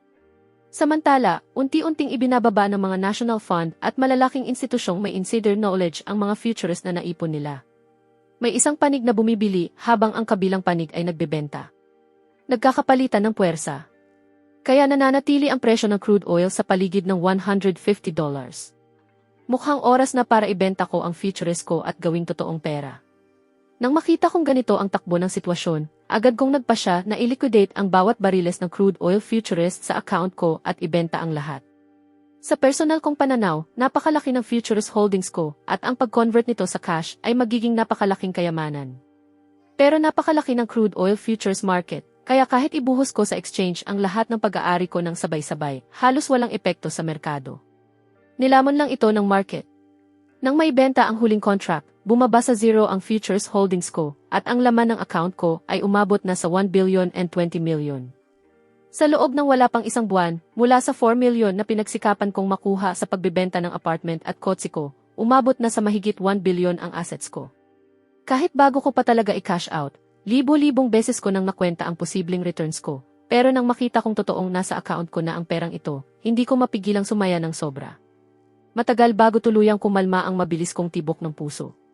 Ngayon, hindi ko lang nilalasap ang saya ng napakalaking kinita ko. Namamangha rin ako sa napakalaking kapangyarihan ng Answer Journal na ipinadala ng mga inapo ko mula sa hinaharap. Isang pahina lang ang kailangan para maging bilyonaryo ako. Lalo tuloy akong nasasabik na malaman kung anong mga sorpresa ang naghihintay sa natitirang mga pahina. Gamit ang parehong paraan na ginamit ko noong una para ilipat ang mga pondo, at matapos magbayad ng malaking processing fee, inililipat ko ang napakalaking halagang ito pabalik sa personal kong account. Nang makita ko sa notification ng telepono ko ang napakahabang hanay ng mga numero, tuluyan ng kumalma ang puso ko. Sa wakas, tapos na ang lahat. Ngayon, oras na para namnamin ang mga bunga ng lahat ng ito. Hindi ko muna maibabalik ang dati kong apartment, at wala rin naman akong balak na bawiin pa iyon. Ngayong may $1 bilyon na ako, kung bibili ako ng tirahan, dapat mansyon na. Maganda rin talaga ang Kirin Tower. Kahit isang penthouse na hindi bababa sa 300 metro kwadrado. At hindi rin praktikal ang walang kotse. Hindi na sapat ang dati kong 100,000 yuan na pang-araw-araw na kotse. Kung bibili ako ng kotse, dapat nasa antas na ng mga mamahaling kotseng nagkakahalaga ng 1,000,000 yuan pataas. Ang magagandang kotse ay walang hanggang paghahangad ng bawat lalaki. Kapag pinag-uusapan ang mga luxury car, Lamborghini, Pagani, Ferrari, at iba pang top-tier na supercar ang agad na naiisip ng karamihan. Napakamahal ng mga makinang ito, madaling umabot sa ilang milyong yuan ang bawat isa. Sa sandaling lumitaw ang isa sa kalsada, lahat ng ulo ay napapalingon. Ang pinakasukdulang kasangkapan para mapalingon ang lahat sa kalsada. Pero sa pang-araw-araw na buhay, napakabihira talagang makakita ng ganitong mga supercar sa kalsada. Sa isang banda, napakamahal talaga ng mga top-tier na sports car na ito para kayang bilhin ng ordinaryong tao.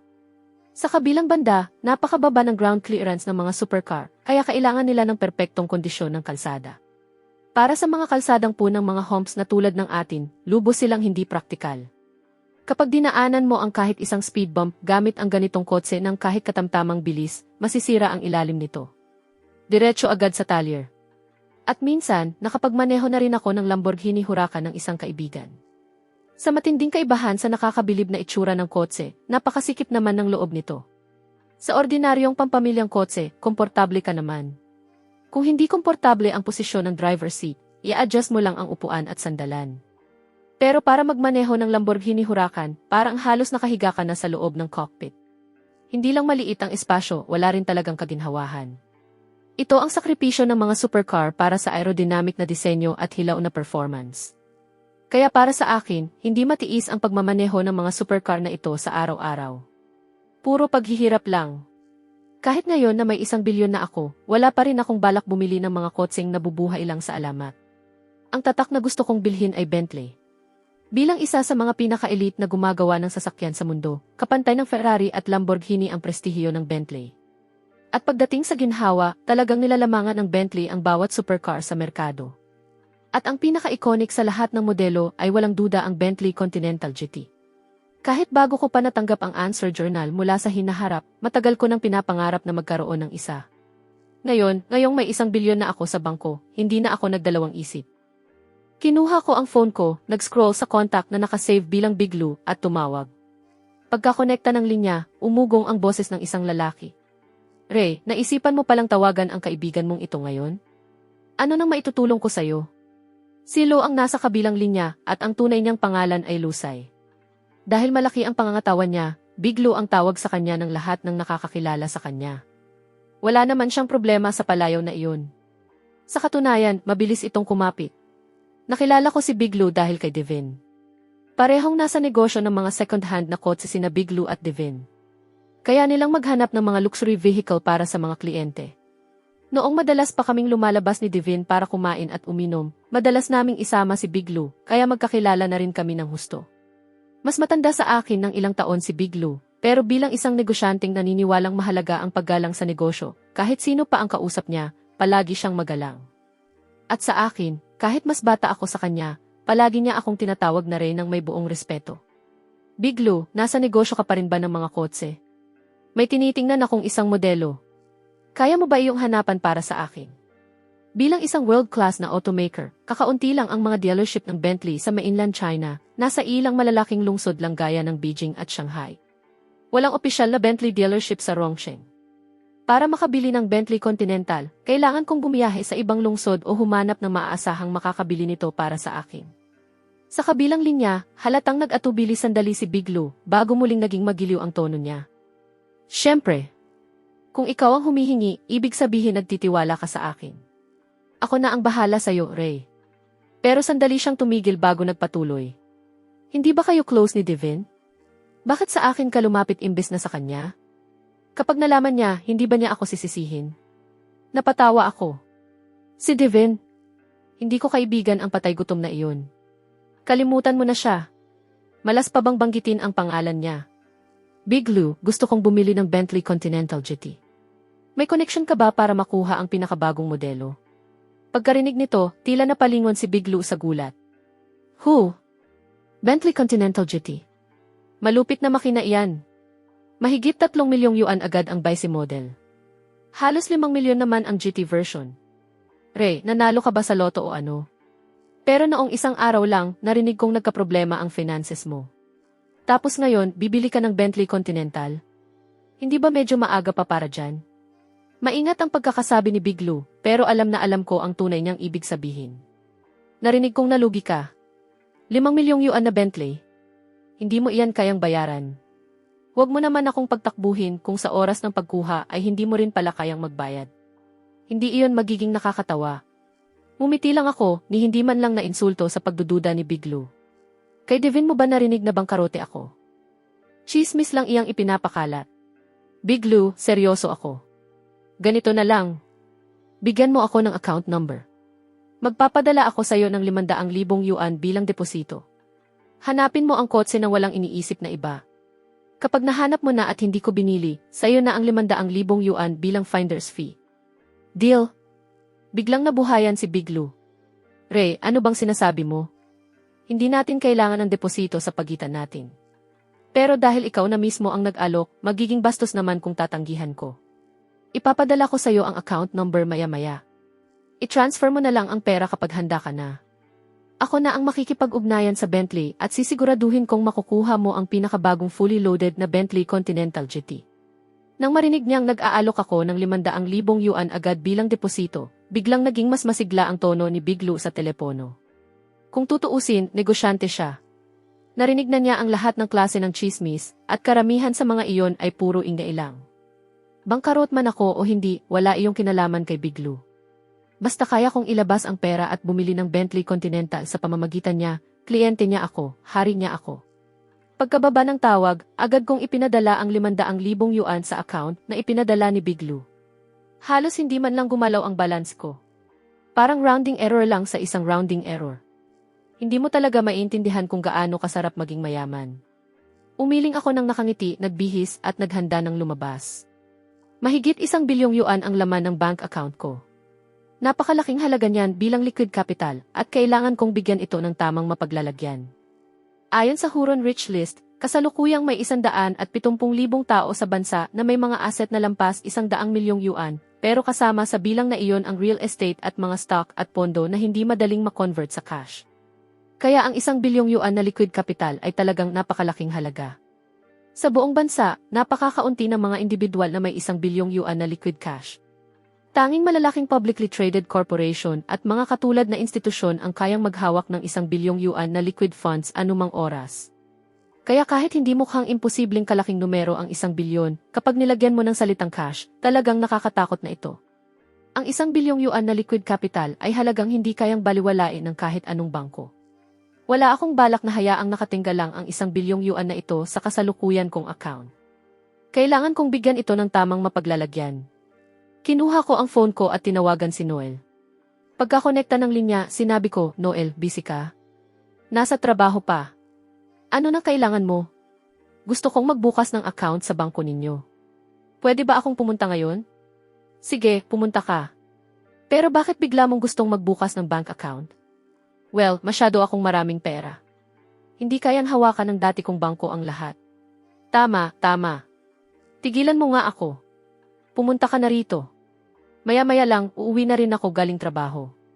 Ibinaba ko ang tawag, kinuha ang ID ko at lumabas. Ilang araw lang ang nakalipas, nang ibenta ko ang apartment at kotse ko, inakala ng lahat na bangkarote ako. Iniiwasan nila ako na parang may nakakahawang sakit, pero si Noel mismo ang lumapit sa akin, at nagpadala pa siya ng 20,000 yuan. Tandaan mo, hindi mayaman ang pamilya ni Noel. Masasabing mahirap pa nga sila, kaya kahit hindi naman talaga ako bangkarote, hindi ko nakakalimutan ang kabutihan niya. Ngayong may pagkakataon na ako, gusto ko siyang suklian.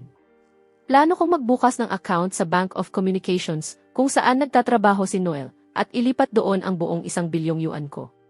Narinig ko na may mga target na kailangang maabot ang mga empleyado ng bangko sa pagkuha ng mga deposito. Kung ilalagay ko ang ganitong kalaking pera sa bangko nila, malaking tulong iyon kay Noel. 2 beses na akong nakapunta sa branch ni Noel. Medyo malayo iyon sa Keran Tower. Kung lalakarin ko, aabutin ako ng matagal. Dahil naibenta ko na ang kotse ko at hindi pa naman darating ang Bentley Continental anumang oras, nag-book ako ng sasakyan gamit ang isang app. Talagang abala kapag walang sariling kotse.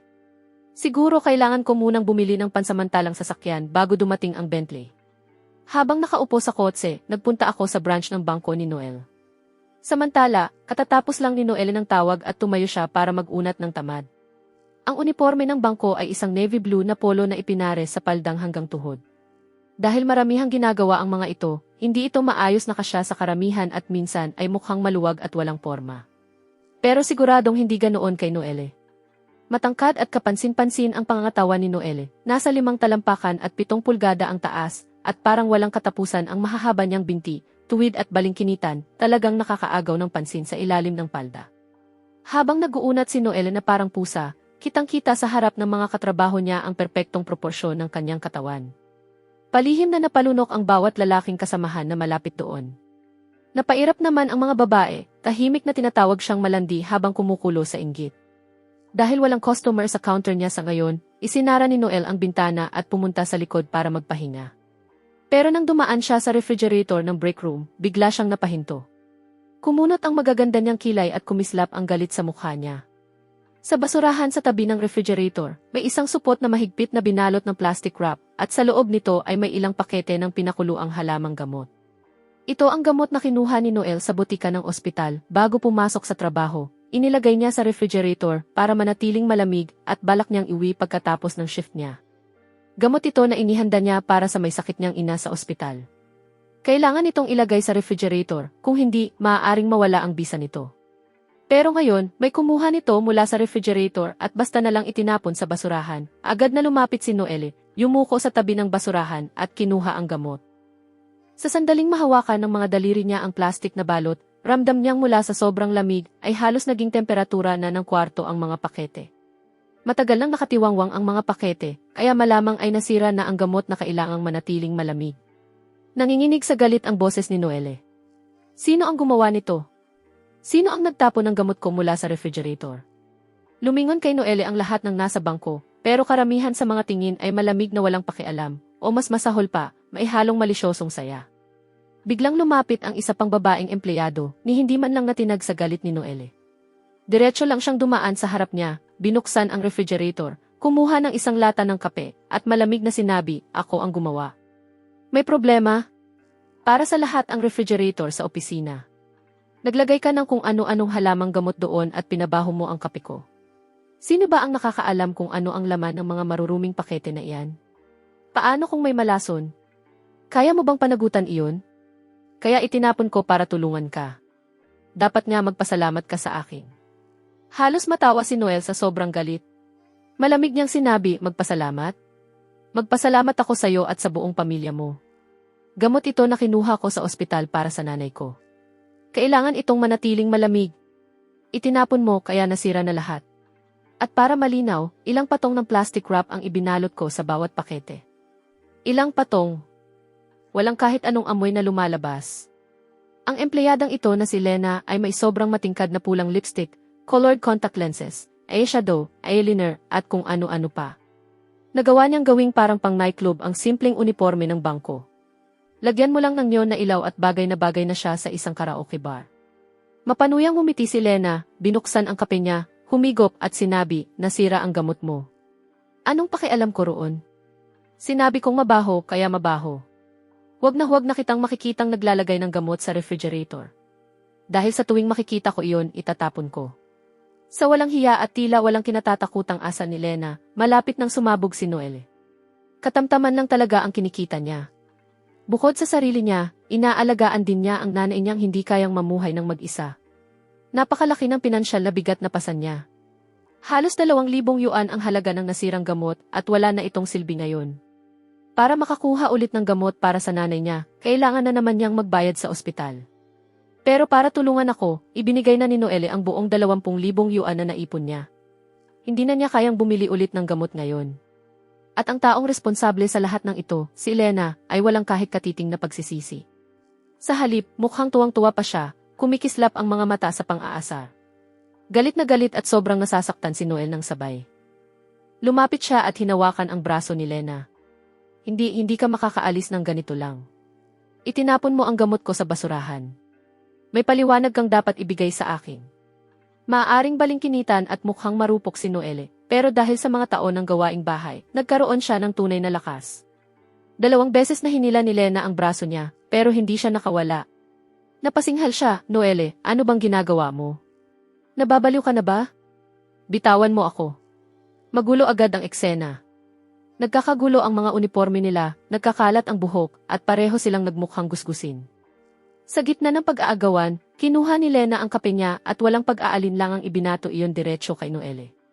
Bumuhos ang malamig na kape sa buong ulo ni Noelle at kumalat ang maitim na mansa sa uniforme niya. Basang-basa ng iced coffee mula ulo hanggang dibdib, natigilan si Noelle. Itinapon ang gamot niya ng walang dahilan. Pakiramdam niya ay siya ang agrabyado. Ang gusto lang naman niya ay isang paliwanag.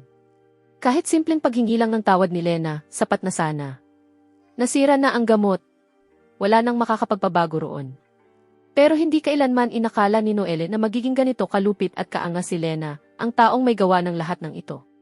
Wala man lang kahit katiting na pagsisisi. At ngayon, isang tasa pa ng kape ang ibinuhos mismo sa mukha niya. Kumukulo ang galit sa loob ni Noelle. Itinaas niya ang palad niya, handang sampalin si Lena sa mukha. Pero sa mismong sandaling iyon, umalingaw sa buong silid ang isang boses. Tama na.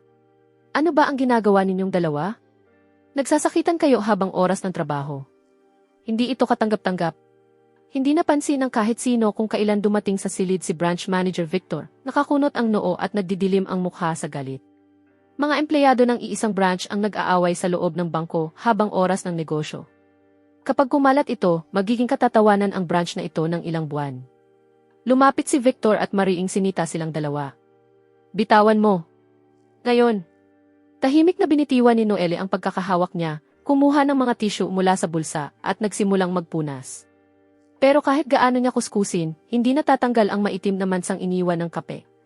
Lalong kumakalat ang mansa sa bawat pagpahid. Mukha siyang gusgusin. Samantala, nang dumating si Victor, agad na nawala ang agresibong kilos ni Lena. Nagkunwari siyang kawawang biktima, lumapit kay Victor na nakasimangot. Boss, inatake niya ako. Tingnan mo, kinalmot niya ang pulsuhan ko. Itinaas niya ang pulsuhang hinawakan ni Noelle at ipinahid iyon sa braso ni Victor. Idiniin ang kalahati ng katawan niya rito nang walang kahit katiting na hiya. Naramdaman ni Victor ang init ng katawan ni Lena at bahagyang natinag ang pagpipigil niya sa sarili. Pero dahil nakatingin ang lahat ng empleyado ng bangko, umubo siya, itinulak palayo si Lena at malamig na hinarap si Noelle. Ano nang nangyayari? Paglabas ko, ang unang nakita ko ay sinusubukan mong suntukin si Lena. Magkatrabaho kayo. Hindi ba pwedeng pag-usapan na lang ninyo? Gusto mo pa bang magtrabaho rito o hindi? Matagal nang may alitan sina Lena at Noelle. Nakuha ni Noelle ang posisyon niya sa pamamagitan ng lehitimong entrance exam. Samantala, nakuha ni Lena ang trabaho dahil may kamag-anak siyang nagbukas ng account at nagdeposito ng 20 milyon na para bang binili niya ang posisyon ni Lena. Magkaiba ang pinagmula ng pamilya, edukasyon at mga prinsipyo nila. Hindi talaga sila nagkakasundo. Karaniwan na ang pagtatalo nila, pero ngayon, lumala ito at nauwi sa isang matinding komprontasyon, muntik na silang magsuntukan. Basang-basa at malagkit si Noelle mula ulo hanggang paa, sobrang hindi komportable. Habang nararamdaman niya ang mga titig ng lahat, lalo siyang nadidismaya. Namumula na ang mga mata niya. Pero ayaw niyang magpakita ng kahinaan sa harap ng mga katrabaho niya. Matigas ang loob niyang sabi, si Lena ang walang dahilan na nagtapo ng gamot ko sa basurahan. Siya ang nagsimula nito. Agad na nagreklamo si Lena, hindi ko ginawa iyon. Sino ba ang nakakaalam kung anong mabahong bagay ang laman niyan? Akala ko may nag-iwan niyan doon para mandiri tayong lahat. Sinubukan akong saktan ni Noelle kanina. Nakita ninyong lahat. Wala akong pakialam. Tatawag ako ng pulis. Ipahuli ninyo siya. Paghubarin ninyo siya ng uniforme at tanggalin sa trabaho. Walang pakundangan si Lena kapag siya ang nasa tama at mas malala pa kapag siya ang nasa mali. Perpektong inilalarawan niyan si Lena. Siya na nga ang nang-udyok kay Noelle, siya pa ngayon ang binabaluktot ang katotohanan. Kung talagang makialam ang mga pulis, pwedeng lumala ng husto ang sitwasyon. Bilang branch manager, alam na alam ni Victor na si Lena ang nagsimula nito at hindi naman talaga nanakit si Noelle.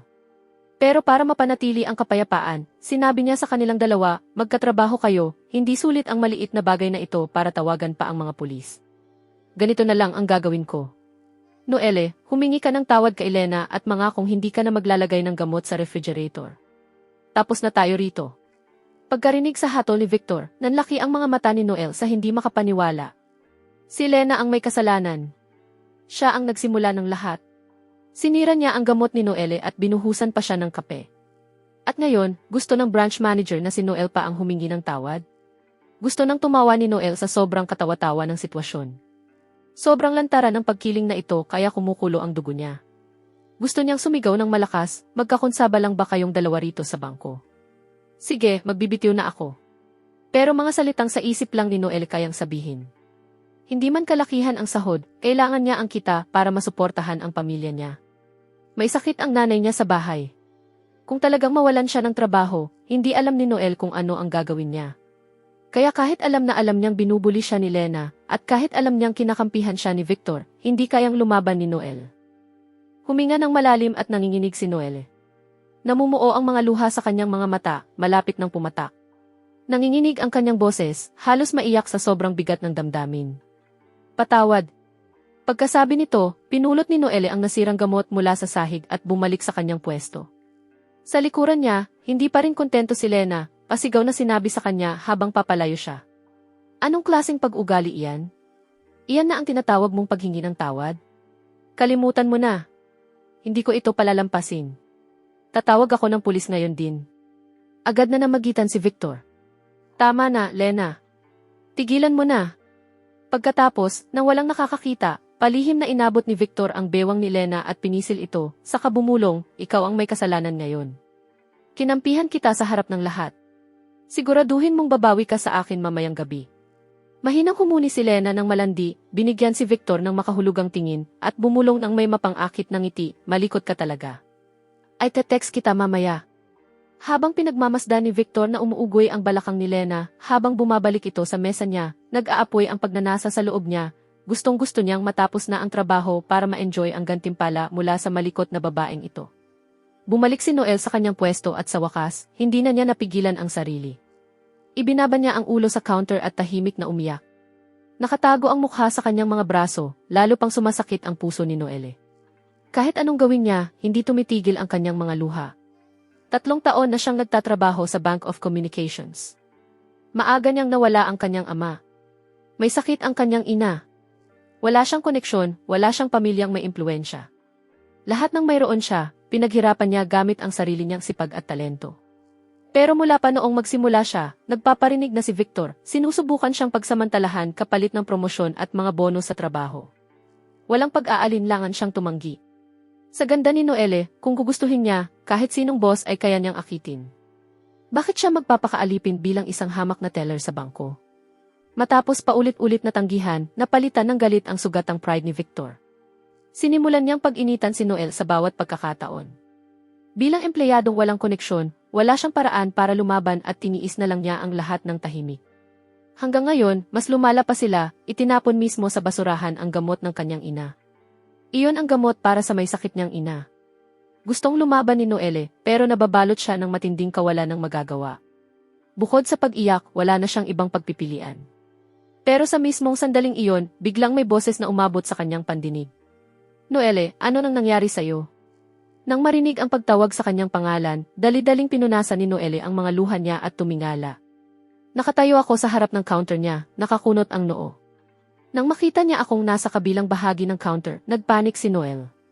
Instinctively niyang tinakpan ang mga mansa ng kape sa kanyang damit at nautal na sinabi. Wala talaga. Paano ka nakarating dito ng ganito kabilis? Pero napakarami at napakadilim ng mga mansa sa kanyang damit. Hindi kayang itago ng kanyang payat at maputing mga braso ang mga ito. Kumunot ang noo ko at nagtanong, bakit ka umiiyak? Sino ang gumawa nito sa'yo? Ang totoo, matagal na akong nandito. Narinig ko ang kaguluhan sa loob ng bangko, pero hindi ko akalaing isa sa mga sangkot ay si Noelle.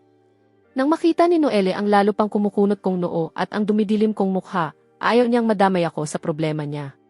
Pinunasan niya ang mga luha sa mukha at pilit nang umiti. Ayos lang ako. May nabangga lang ako roon. Hindi ba gusto mong magbukas ng bagong bank account? Ibigay mo sa akin ang ID mo, 1 minuto lang. Nang makitang ayaw pag-usapan ni Noelle ang nangyari, hindi ko na siya pinilit. Umupo ako sa counter at iniabot ang mga dokumento ko kay Noel, pero nakapagdesisyon na ako. Pagkaalis ko sa bangkong ito, aalamin ko kung ano talaga ang nangyari. Tinulungan ako ni Noel noong nasa pinakamababang punto ako. Kaya ngayon, kung binubuli si Noelle, talagang ipagtatanggol ko siya. Hindi naman komplikado ang pagbubukas ng bank account. Sanay na sanay si Noelle sa proseso habang mahinahon niyang inililipat ang usapan. Sa National Bank dumadaan ang payroll ng kumpanya ninyo, tama ba? Bakit gusto mong magbukas ng account dito? Kailangan mo ba ng loan? Kung ganoon, kakausapin ko ang branch manager at susubukan kong pataasin ang credit limit mo. Kahit katatapos lang niyang pagtulungan ni na Victor at Lena, hindi man lang nagdalawang isip si Noelle na tulungan ako. Kung kailangan, pupunta pa siya agad sa opisina ni Victor, pero umiling ako. Hindi ba sinabi ko na sa'yo sa telepono? Sobra na ang pera ko. Hindi na kayang hawakan lahat ng pera ko ng dati kong bangko, kaya kailangan ko ng bagong paglalagyan nito. Akala ni Noelle ay sinusubukan ko lang siyang pasayahin. May maliit na ngiti ang sumilay sa kanyang mukha. Hindi ka talaga makuha. Hindi ka ba pwedeng seryoso kahit kailan? Nang makita kong hindi naniniwala si Noelle, tumigil na ako sa pakikipagtalo. Sa halip, inilabas ko ang telepono ko, binuksan ang screen ng account balance ko, at ipinakita iyon sa harap ng kanyang mga mata. Bakit naman kita pagsisinungalingan? Hindi ka naman eksakto sa tipo ko. Wala namang dahilan para lokohin pa kita. Kahit nang aasar lang ako, tuluyang natigilan si Noelle. Blanko siyang nakatitig sa numerong nasa screen ng telepono ko, sa kapabulong na sinabi, 10 digit iyan. Tumingala siya sa akin, bakas ang matinding pagkagulat sa mukha niya. 1 bilyon? Pineke mo ba ito gamit ang Photoshop? Tumawa ako at umiling, saka iniabot sa kanya ang telepono. Tingnan mo mismo. Kinuha iyon ni Noelle. Dahan-dahang nag-swipe ang mapuputi at payat niyang mga daliri sa screen. Malinaw na opisyal na application ito ng pambansang bangko. Bilang empleyado ng bangko, alam ni Noelle na imposibleng peking website ito, na ang ibig sabihin, may $1 bilyong na deposito sa personal kong bank account.